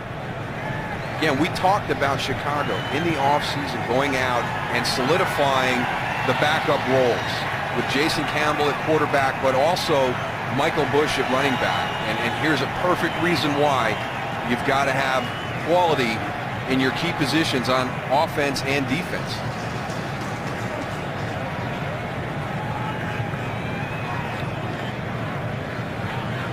So with 6:12 remaining in the third quarter, Bears maintain their 15-point lead. And their offense is back on the field. It will be second down and 7 from the Vikings 48. Forte's return questionable. It's an ankle injury. So he's replaced by Michael Bush. Butler moving to his right, chased by Jared Allen. What a catch by Marshall for a Bears first down. Darryl, it looks like every time the ball is thrown to him, it's like his gloves have glue on them. It's unbelievable how he just absorbs that ball and catches these passes. Yeah, but watch this. I mean, you've got Jared Allen. He's just a step late. You got two guys pulling out the block. I mean, he beats both of those guys, and he is hot on the heels of Jay Cutler. And here's the finish you talked about, Goose. Oh, look at that ball. Sucks that ball right in. And with that catch, Goose, Marshall over 1,000 yards this season. Here's Bush, who spins and then reaches down to the 31-yard line as we check in with Kurt. Kenny, here's one you don't see every day. In Miami, a sprinkler delay. Dolphins marching down by a touchdown. They had to stop because all the sprinklers on the field went off. They finally got it started again, ready to begin the fourth quarter. Seattle with a lead, 14-7, but Kenny Moose and Goose, I guess it's been that kind of month for the Dolphins, who've lost 3 straight coming into this one. I think I've seen that on a commercial before, Kurt. Hope they get the sprinkler issue resolved in South Florida. As Michael Bush takes it down to the 28-yard line. Dolphins like water, right? Absolutely. And you see a lot of things happening. All of a sudden, you want to make that turf a little slippery. Goose never shying away from the conspiracy theory. I'm just, man, I didn't think about that when I was playing. That would have been great. But the only one that's slid by here. We got to slow Marshawn Lynch down. What do we do? Let's put the water Turn on. the sprinklers on. 3rd down and 1. Off the play fake to Bush. Pass is deflected. Aaron Henderson getting a piece of it. So it will be 4th down. Robbie goal time. Jared Allen one more time. Little inside move right here. He's on the outside. Nobody blocks him. Nice job by Henderson getting his hands up and tipping the ball.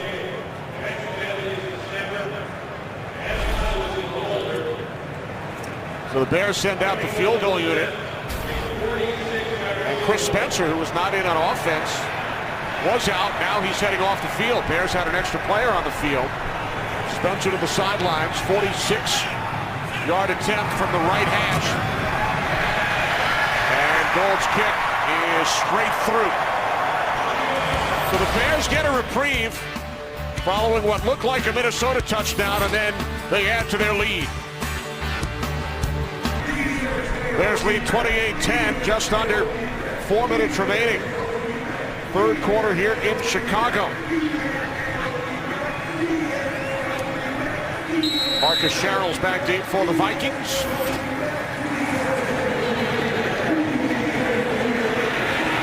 No opportunity for a return, so the Vikings will start at their own 20-yard line, trailing by 18.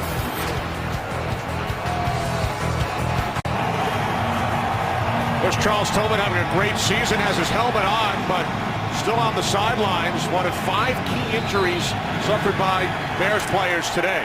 And maybe Charles Tillman, you know, a guy, hey, we don't want to put you back in. If we have to, we will. And the other ones, you know, when you talk about Matt Forte and Chris Spencer, Chris Spencer's been in and out. You wonder what the severity of those injuries are. Vikings start from their own 20-yard line. It's Adrian Peterson found a hole. And Peterson takes it out to the 30. That is his best run of the day. He picks up 10. That's why you got to keep handing it off to him. I mean, he's just, I mean, watch this run. He just, power, speed, the ability to change direction. He's so hard to tackle. 45 yards for Peterson on the ground today. Over the last 4 games, he's averaging 157 per game. Ponder on 1st down, loses the football, and it is ruled an incomplete pass. A lot of pressure on Christian Ponder in the pocket. It starts to collapse on him. They're adding some linebackers in there now. Arm moving forward, hand moving forward, which is the key. Bill Lovey was upset on the sideline, yelling, get the ball, play the ball. It was a late whistle. Yeah. Let the officials make the decision. Now 2nd and 10 from the 30. Inside handoff to Peterson. Gain of 6 out to the 36-yard line. Oh, major right took a hit right there. Let's take a listen.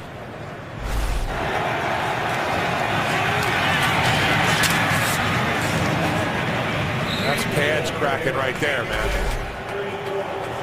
Peterson to the sidelines. You remember that, Darryl, don't you? Yeah. Been a long time. Bonner to the outside, and it's Rudolph. We've been talking about the fact that Minnesota has to keep Adrian Peterson involved in this, and some people look at the score and say it's 18 points with a little over 2.5 minutes to go in this game, but it's a weird state for this offense. They lead with the most explosive runs this year, the Minnesota Vikings do, but they are last in the NFL in explosive passes. If you want a big play, I mean, here's the key. This is the guy who has your 3 longest plays from scrimmage, so you can't take him out of that equation. Pass incomplete, intended for Simpson, and those 3 big runs all came in the Vikings' last 3 games. And to make matters worse, for the 2nd straight game, they're without their leading receiver, the explosive Percy Harvin. He adds that other element to Adrian Peterson. I mean, it's so hard for him to carry the burden by himself when Percy Harvin is on the field in the passing game, and also as a running back, you know, and outside with some end arounds and different things that they do in the running game with him playing at different spots across the formation. 2nd down and 10. Bonder's pass is caught out of the 47-yard line by Michael Jenkins, his first reception today, for a gain of 4.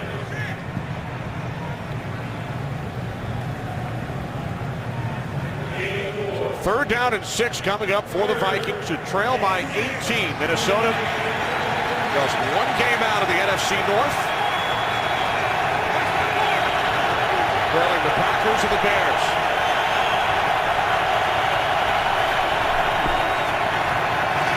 On 3rd and 6, the catch is made for a first down by Jenkins as he split in between Tim Jennings and Craig Stelz for a gain of 13. That's a nice throw catch right there. I mean, you hit Mike Jenkins right in stride, allow him to run after the catch.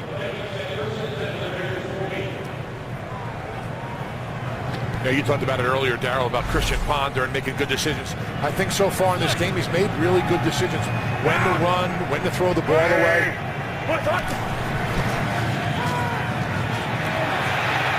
Ponder fires and could not be handled by Simpson. Kelvin Hayden on the coverage. He's in for Tillman. 2nd and 10 coming up. You got to make plays when you have an opportunity to make plays. And, you know, Christian Ponder's got pressure in the pocket. He hangs in there, makes a throw. I mean, Jerome Simpson's got to make that catch. Hits him right between the numbers. That's the problem. He let it hit his chest. He didn't catch it with his hands. Got to catch that with his finger. 2nd and 10, Adrian Peterson. Peterson picks up another Vikings first down. I love that little gallop right before he's going to make contact. Take a look at this. This is how you run the ball. Watch Adrian Peterson out of the backfield. Downhill. Now he turns directly upfield. Boom. Little gallop. Boom. He is the hammer, not the nail on this one. Got to keep your head up, though. He can't put his head down like that. That's when you get hurt. Nice way to keep your legs driving. Gain of 14 for Adrian Peterson. From the Bears 26. Ponder overthrows Kyle Rudolph.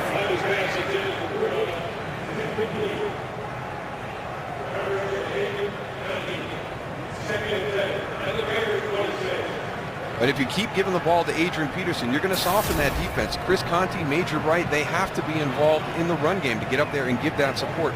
That will give you the opportunity to get a ball down the seam to Kyle Rudolph. Longest drive of the day for the Vikings. This the 11th play. Quick throw, and it's Darius Wright. He takes it down to the 16-yard line. Looks to have the Vikings first down as time winds down in this 3rd quarter here in Chicago. And there's a reason why this Bears defense is so good at generating turnovers. Darius Wright makes the catch, but as the corner makes the tackle and holds him up, you've got 5 guys from that Bears defense coming in to put a hit on him to try and knock that ball loose. Third quarter comes to an end. Vikings on the move, trailing the Bears by 18.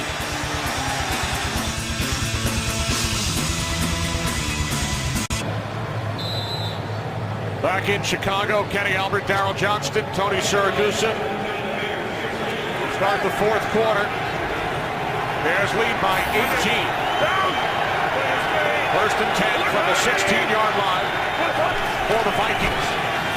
Play fake to Peterson. And then Ponder's pass is short. Intended for the tight end, Ellison. But I like the awareness of Christian Ponder in not taking the sack at this time. You're in the fourth quarter now. Time is going to become your enemy. So you have to play action. Your protection starts to break down, and you know, drip, get out of there, get it towards a receiver on your side. There's Charles Tillman from the sideline, giving signals, numbers, all kinds of stuff to help his teammates out. Good little coaching. Here's Peterson on second down.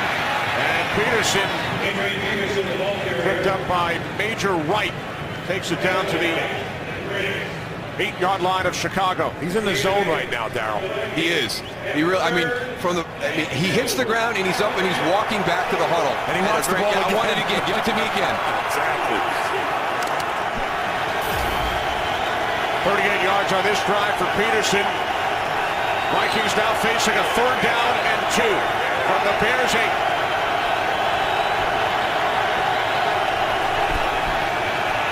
Ponder backpedaling, moving to his left. And then he throws to the end zone, incomplete.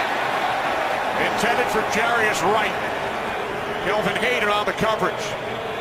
Well, Christian Ponder wanted Kyle Rudolph, but here's one of the ways you cover a tight end when you're a linebacker. Watch Kyle Rudolph as he comes in motion and crosses. Lance Briggs, here's how I cover. You're inside the 5 yards. That was one of the things when we played, Tony, that you had to know about. That's and here right. comes a huge fourth down.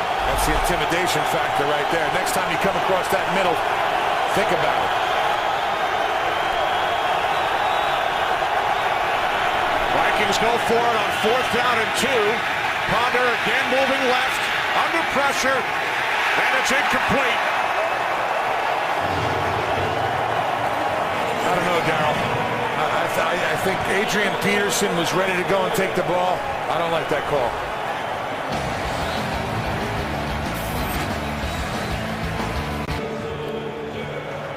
So Leslie Frazier elects to go for it on fourth down. A field goal, successful field goal would have made this a 2-possession game. Would have pulled Minnesota to within 15. It remains a 3-possession game as the Bears start from their own 8-yard line. Early fourth quarter, leading by 18. Butler looking to throw on first down. It is Marshall. Another spectacular catch. 2 defenders all over Brandon Marshall. Picks up a Bears first down. Looked like more than 2 defenders on this one, Kenny. Yeah, I've really been impressed with Brandon Marshall catching the ball in traffic today. But I want to go back to the point that Kenny made about the 3-possession, 2-possession. Remember, Chicago ran that 2-point conversion earlier in this game because of a look they got on their extra point. And, you know, you wonder if, you know, how that impacted the decision-making. As you talk about an 18-point lead, it's a touchdown and a 2-point conversion and the field goal. Here's Bush. But if they kick the field goal there, it becomes a 2-possession game at 28-13. Leslie Frazier returning to Chicago. Led the Bears in interceptions 3 seasons back in the 80s. Suffered a career-ending injury in Super Bowl 20 on a punt return. Second down and 7. Bush in for Forte, who suffered the ankle injury earlier. Penalty markers prior to the snap. It's a false start. False start. Offense, number 73. 5-yard penalty. Second down. That's Jamarcus Webb, the left tackle. Bears and Packers tied atop the NFC North. Best division in football this year. And then you look at Minnesota, 1 game back at 6-4, and a lot of games between those top 3 teams over the next couple of weeks. So when Leslie Frazier talked about getting to the point where in December we want to be playing meaningful games where we control our destiny, they're 2-0 in the division right now, but they've still got 3 more divisional games after today. Combined 24 wins, more than any other division in football. Cutler off his back foot, completes the push, but he's tackled back at the 18-yard line by Fred Evans, loss of a yard. You know, watching Jay Cutler out there, one thing he is doing is he's working the clock. If you watch the game clock, which will be right under here, it's going to pop up in red. You'll see that he doesn't snap the ball until there's 2 or 3 seconds left. Right now it's at 22. He's going to wait for that to wind all the way down, so he's going to take as much time off the clock, knowing that it's a 3-possession game. 50-50. Watch the game, Jay.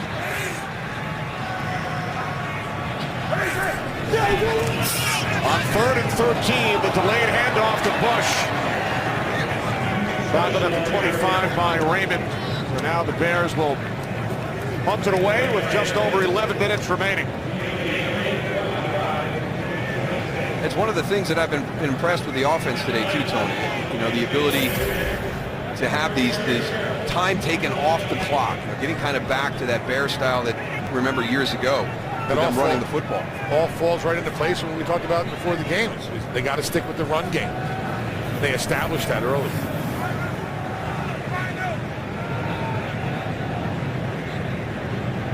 Podlish punting for only the 2nd time. He scored on the 2-point conversion back in the 2nd quarter. Fair catch is called for by Sherrills. Back at the 24. So trailing by 18. It's Adrian Peterson and the Vikings offense back out onto the field. This year, more than 70,000 schools at 1,700 events. And through the creation of youth fitness zones across the country, NFL Play 60 has improved the health of millions of American children through the power of play. Visit NFLRush.com to learn how NFL Play 60 could come to your community. Vikings trailing by 18. Pass is intended for Jenkins. 2nd and 10 upcoming for the Vikings. I love the way that they've incorporated nutrition into that Play 60 program too, Kenny. You know, we talk about these athletes and the exercises and everything they do, but nutrition is a big deal too. And the NFL's worked with a number of groups over the years to raise money and awareness to help families in everybody's communities lead healthier lives. And Taste of the NFL has been working with them for 22 years, and it's a great program that they've got out there for the kids today to help battle childhood obesity. We got 10. Terrific job by all involved. 2nd and 10. From the 24-yard line, Ponder out of the shotgun. This is Peterson up the middle. Wrapped up by a trio of Bears led by Lance Briggs. We had West, Kurt Menefee. Well, the Falcons and Bucks keep going back and forth, and this time it's Atlanta taking the lead behind a 3-yard touchdown run from Michael Turner. 6th lead change of the game, 24-23. Falcons up right now. Can he move some loose? Houston, Texas, 10-1. Falcons hope to be 10-1 in about a half hour as Ponder is down back at the 22-yard line. Israel Adonijah along with Shea McClellan. And this is one of those opportunities where everything's starting to collapse around you, and I think that Christian Ponder hung in there so long he had no exit route. Once it got to that, you've got 3 Chicago Bears just collapsing on top of you. Those ends fell right back inside. Vikings go 3 and out. Cleary waiting back at his 9-yard line. Williams for the injured Hester back deep for Chicago. It's the up man Earl Bennett calls for the fair catch at the 35-yard line. Bears in control, celebrating following the sack by Israel Adonijah. Chicago Bears lead the Minnesota Vikings by 18. Bears start from their own 34-yard line with Armando Allen in the backfield. This is Allen. Out across the 35, gain of 2. An opportunity for Armando Allen to get some touches here now. Matt Forte out with an injury.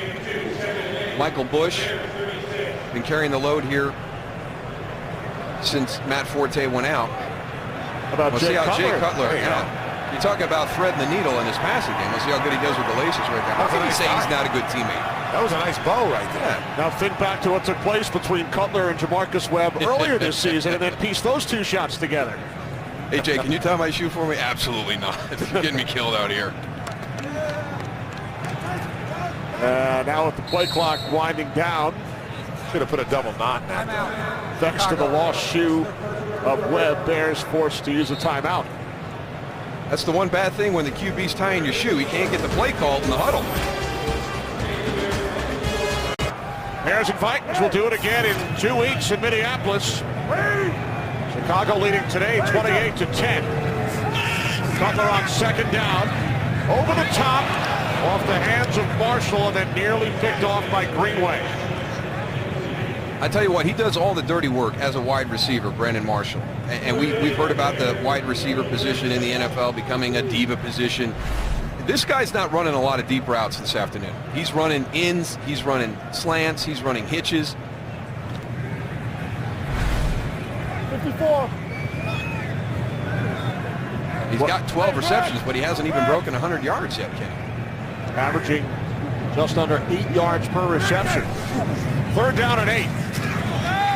Cutler fires to the 45-yard line, incomplete. Intended for a sliding Kellen Davis.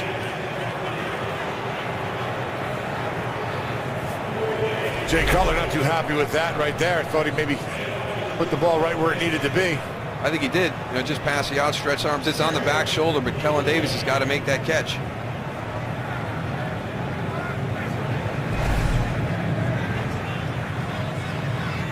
Bears go 3 and out. Podlish punted from his own 25-yard line. Sherrill stays in bounds for a moment and then is pushed out.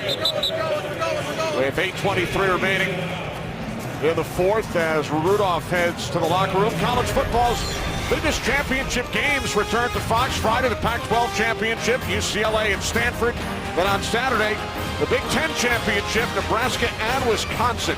Pac-12 and Big Ten title games only on Fox. Christian Ponder and the Vikings trailing by 18. Vikings must head to Green Bay next Sunday before hosting the Bears in 2 weeks. Not get any easier in the battle for the NFC North crown. Here's Peterson. Peterson continuing to run hard, still on his feet, and finally forced out of bounds. After his longest run of the day, he goes 23 yards. They come out in formation, Goose, and I'm like, you know what? We may have to change our thinking. It might be time to start throwing the ball because maybe you've lost the opportunity to stay with Adrian Peterson, and then he has a run like this.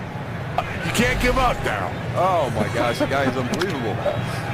Maybe they're second guessing if they should have gave him the ball on that 4th and 2 or 3rd and 2. 3rd and 2. But Peterson only 25 yards in the first half. He goes over 100 for the 5th consecutive game. First time in his career. And it ties the franchise record. Robert Smith back in 2000 with 5 consecutive 100-yard games. And now Peterson this year. 2nd and 2, midway through the 4th quarter. Ponder sets, hits Peterson out of the backfield into Bears territory. He's close to a 1st down. I think the frustrating thing with Adrian Peterson and all the production he has in the running game is there's no complementary play-action passing game that we've seen be really effective for the Minnesota Vikings. When the guy puts up numbers like that on a weekly basis, now 5 weeks in a row, there should be huge plays in the play-action passing game, and they're just not happening for the Minnesota Vikings. They went back and took a look at it. They had a tough day throwing the ball against Tampa in Seattle. They took a look at what they're doing. They thought they had some things figured out after the Detroit game going into the bye, but they've got to find a way to take advantage of the stress that Adrian Peterson puts on these defenses. We talked about his remarkable comeback. Leslie Frazier, when asked about Peterson, invoked the name of his former teammate here in Chicago, Walter Payton. Absolutely. And I think when you watch them run, their running styles are very, very similar. That last run, I mean, that if you're a Bears fan watching this game, that's going to bring back visions of Walter Payton. Just a physical, never say die type of player. On 3rd and inches, the ball hit the ground on the exchange, and it looks like Major Wright has it for the Bears. He does. Second time Peterson has lost a fumble today. Well, the first one was Adrian's fault. Let's see what happens on this one.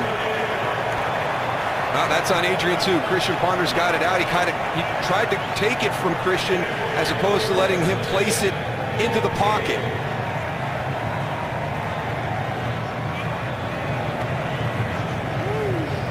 Again, we talked about one of the things that Leslie Frazier, the head coach, thought Adrian was doing better was being patient. On that one right there, maybe a little bit impatient, trying to make that cut and taking the ball from Christian Ponder.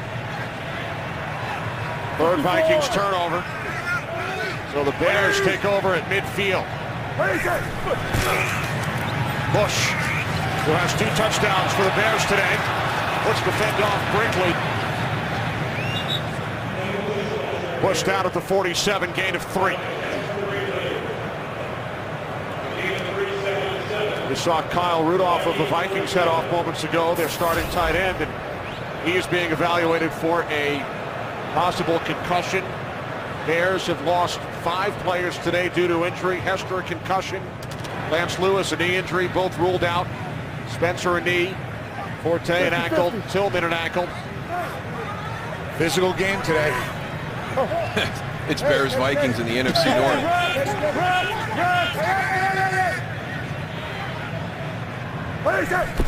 Second down and 7. Cutler steps up and takes it to the 42-yard line. That's a good feel right there of the pressure coming in from your right side. Make the quick decision, pull it down. 2 weeks removed from a concussion, I'd still like to see him slide at the end of some of these runs. We see how important he is for this team. There's no reason to take an unnecessary hit down the field. I've never questioned his toughness or his guts as a quarterback, but right now, after what happened last week, after what happened last season, you are too valuable to this team as the quarterback to put yourself in a position where you can get a hit from a big defensive lineman chasing downfield. And valuable as a guy who can tie a shoelace of a teammate. Saw that moments ago. We need somebody else to do that. Firing downfield from Marshall through his hands. But what I was going to say is we can't get somebody else to do that.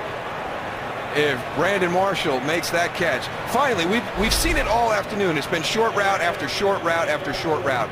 Now they get him deep down the field. He gets Mistrell Raymond to bite on that. He gets behind him, and it goes right through his hands.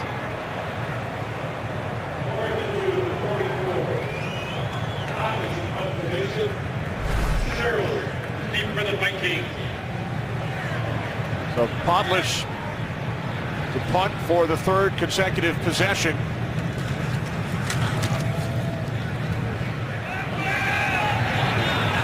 Sherrills lets it go. And it will be down by the long snapper, the 15-year vet, Patrick Manley at the 10. Well, our Fox NFL Sunday doubleheader continues after the Bears and Vikings. It will be America's Game of the Week, a rematch of the divisional playoff thriller of last January. The 49ers and the Saints. San Francisco in first place in the NFC West. Saints started the season 0-4. They have won 5 of their last 6. Some of you will see the Rams and the Cardinals. It's America's Game of the Week. Up next. I think the New Orleans Saints, one of the hottest teams, not only in the NFC, but in the NFL right now, a scary team. That's going to be a fantastic game. Ponder over the top on first down. Peterson tackled by Urlacher. Gain of 4 with 5 minutes remaining. Vikings trail by 18. Got to find a way to stretch the field. You need an explosive play for the Vikings right now. And it has to be in the play call and design. Ponder on 2nd and 6. Darius Wright Michael Jenkins on that play was wide open, Darryl, on the right side of the field from where I'm at, on your side. I mean, talk about stretching the field. Look at this. Watch this route right here. He comes to the outside. No one's even near him. No safety over the top. Christian Ponder gets rid of that a little too early. He's got to look on the backside a little bit. And Goose, Darius Wright unable to make the catch inbounds. There's offensive coordinator Bill Musgrave. Third down and 6 for Minnesota.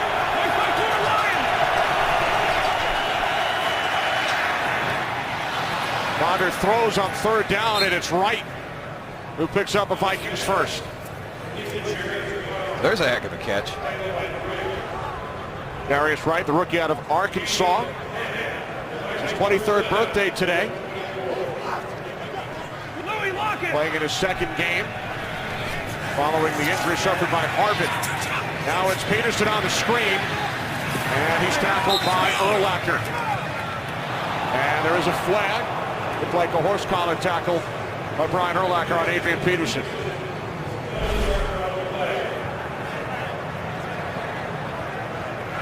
Yep, gets inside the shoulder pad, the jersey. Personal foul, horse collar tackle, defense, 15-yard penalty, first down.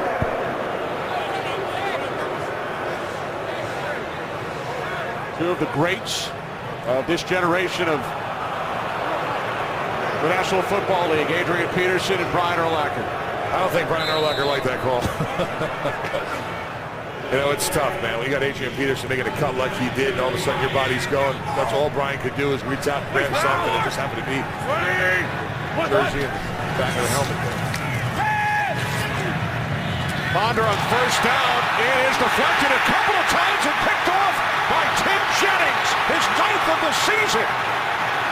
Jennings is inside the 20 and finally tackled at the 15 by Stephen Burton, who was the intended receiver. It looked like a pinball bouncing around the machine, and then Jennings came up with the pick. You know, this is something that is created, and Rod Marinelli has done a great job of creating this, and it all comes from a culture of hustle. I want you to watch this team when this interception happens. As you pointed out, Kenny, it's like a pinball machine. Boing, boing, boing, and the hand to eye. Now, everybody, Tim Jennings has got the ball, the defense, they want to score. It's unbelievable what Rod Marinelli has been able to create here in Chicago. Turnovers don't come in bunches. They really don't. Ball hit the ground right there. And this will be overturned to hit the ground. Stephen Burton should have caught that ball. That ball was right in his hands. But it's still great to watch the transition of this group.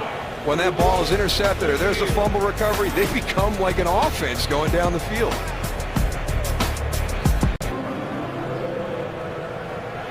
Scott Green out from under the hood. Taking a look at the last play, we expect it to be overturned, and the Vikings should keep possession.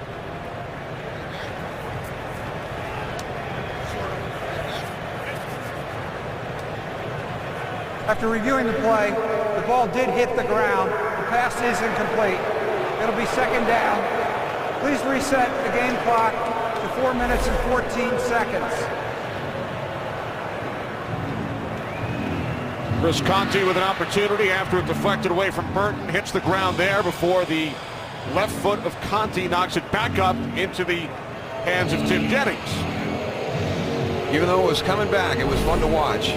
This defense, Lovie Smith told us, the first thing we expect them to do is score. And it's funny to say it, but when you watch how they play and the turnover is there, they're thinking about scoring immediately. So Jennings with 8 interceptions. He leads the league. Does not come up with his 9th, but does come up to make the tackle on Darius Wright. And those are two of the areas that Lovie Smith says they are so much better this year than they were last year. Charles Tillman and Tim Jennings at the corner position, and then Major Wright and Chris Conti back at safety. Penalty flag is thrown. Only 12 men on the field, Kenny. A pass intended for Wright. Like Nate Collins was on the field, couldn't get off. 12 men on the field on defense. 5-yard penalty. Third down. Yeah, he's a big man. You got to give him a little extra time here, man. Right now you got to jump and hopefully get out of bounds before they call it. You know? And a new emphasis this year, you must be completely out of bounds, not just in the air if you try to leap to the sidelines. You must be all the way off the field.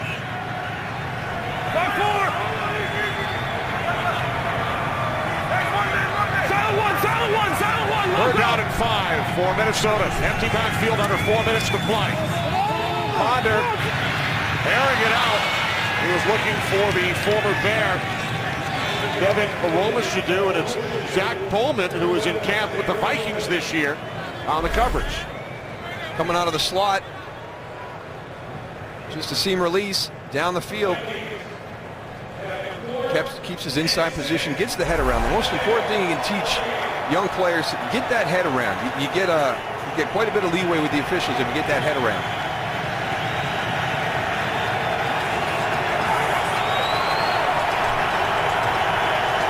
We welcome those of you who have been watching the Seahawks and the Dolphins. 4th down and 5 for Christian Ponder and the Minnesota Vikings as the pass is caught by the tight end John Carlson to keep this drive alive at the Bears 40. Chicago leads 28-10. 3.5 remaining. Bears coming into the game tied with Green Bay atop the NFC North. Vikings 1 game back. 1st and 10 from the 40 as Ponder hits Adrian Peterson, who gains 7 down to the 33. And it's just such a difficult position to be in when you're trying to catch up to the Chicago Bears, because this defense is built around not allowing anybody to get beyond you. So in a 2-minute situation, down 18, it's going to be hard to get any type of big play. Double pass, Peterson. Keep in mind, early in this 4th quarter, Vikings had an opportunity to kick a short field goal, which would have turned this into a 2-possession game. Elected to go for it on 4th down. Were not successful. So the deficit remained 18, and that is where we stand. Ponder again, looking for Carlson. And he's had a couple of drops today, a couple of key drops. Christian Ponder has put the ball in positions for guys to make plays. And we've had a couple of situations like this. John Carlson is late getting that head around. The ball gets on him quick, and he can't make the catch. Carlson only 5 receptions this season. Signed a big 5-year contract coming over from Seattle. Another 4th down situation for the Vikings, as we welcome those of you who have just joined us. Kenny Albert, Darryl Johnston, Tony Siragusa from Soldier Field in Chicago. It is Adrian Peterson trying to pick up the 1st down with 2.5 remaining. Now, the way the officials came in, it looks like he could be a little bit short. Yeah, he tried to stretch it out there at the end, but didn't quite make it to that 30-yard line right there. Really has to get across the 30 on this. Brian Urlacher kind of setting that wall. He's well short. Julius Peppers down the bottom of the pile. Took a little bit too long to get Adrian Peterson rolling today, and you have to credit the Bears defense for a lot of that. They held him in check in the 1st half. Here in the 2nd half, he's been a factor. But it was a little bit too little too late. Kind of the perfect setup for the Chicago Bears. Played great complementary football, taking advantage of Minnesota mistakes. Vikings 3 turnovers leading to 14 Chicago Bear points. A couple of rushing touchdowns for Michael Bush in the 1st half, and the Bears have lost 5 players due to injuries, including Devin Hester and Matt Forte.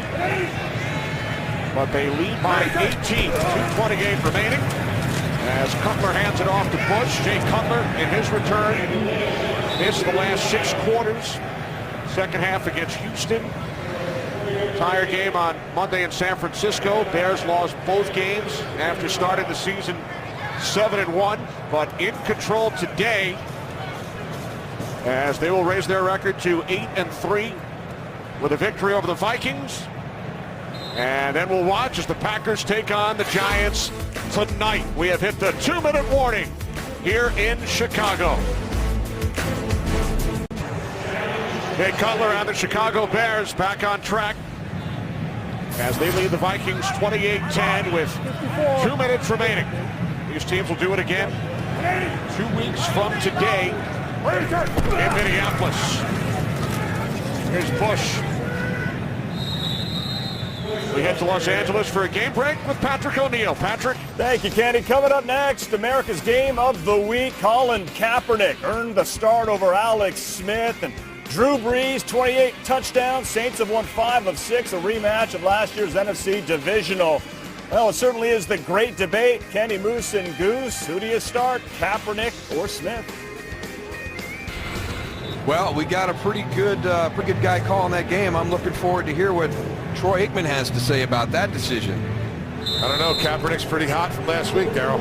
Alex Smith. Yeah. I don't consider him to be a safe guy. I mean, we did that game, Tony. We did New Orleans, San Francisco last year. That was an outstanding performance by Alex Smith. That was. Well, the Chicago Bears certainly know what Colin Kaepernick can do. Here's Michael Bush. And Bush able to pick up a Bears first down. Kaepernick in his first start, 32-7 over the Bears on Monday, but a different story for the Bears today, led by the combination of Jay Cutler and Brandon Marshall. And not a whole lot of diva in this wide receivers game. I mean, he did all the dirty work this afternoon. He worked underneath in the deep end of the swimming pool, Tony, where all those big guys are, and he was outstanding. Great hand strength at the point of the catch. Antoine Winfield actually played him very well today, and he just made great catches in tight coverage. Yeah, he can do a lot of things, man. He blocks pretty well, too. Yes, he does. And yet, you know, the only thing, the deep ball would have given him awesome numbers today. He'd have been 13 catches, up around 145 yards if he pulled in that big shot on that last drive. 12 receptions today for Marshall. A couple of things, as you saw, first Bear since Marty Booker, and he's also the 5th player all time, 1,000 yards with 3 teams. Goose caught up with Brandon before the game. I wish you would if I was guard. Well, you wouldn't do that. On the outside. Oh, you said too far, man. Did you see that set you had? I'm by you. He didn't think I still had the little shake and bake, Moose. That's a nice inside move, Tony. Yeah, I'll tell you. I don't remember that one from the repertoire. It was there. It was just a little cloudy, a little dusty right now, but it's still in the box. Would you like some oxygen, Goose? Yes, please. 2nd and 9, it's Bush. Under a minute remaining.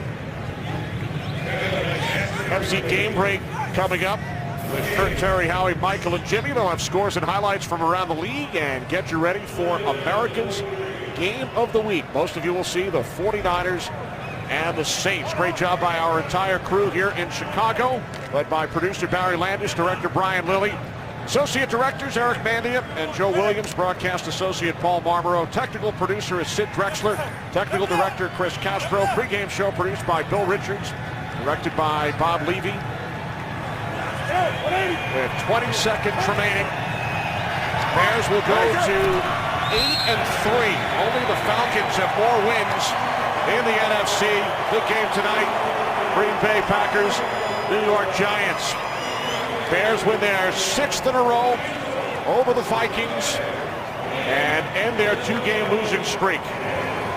Well, for Daryl Johnston and Tony Siragusa, Kenny Albert saying so long from Chicago.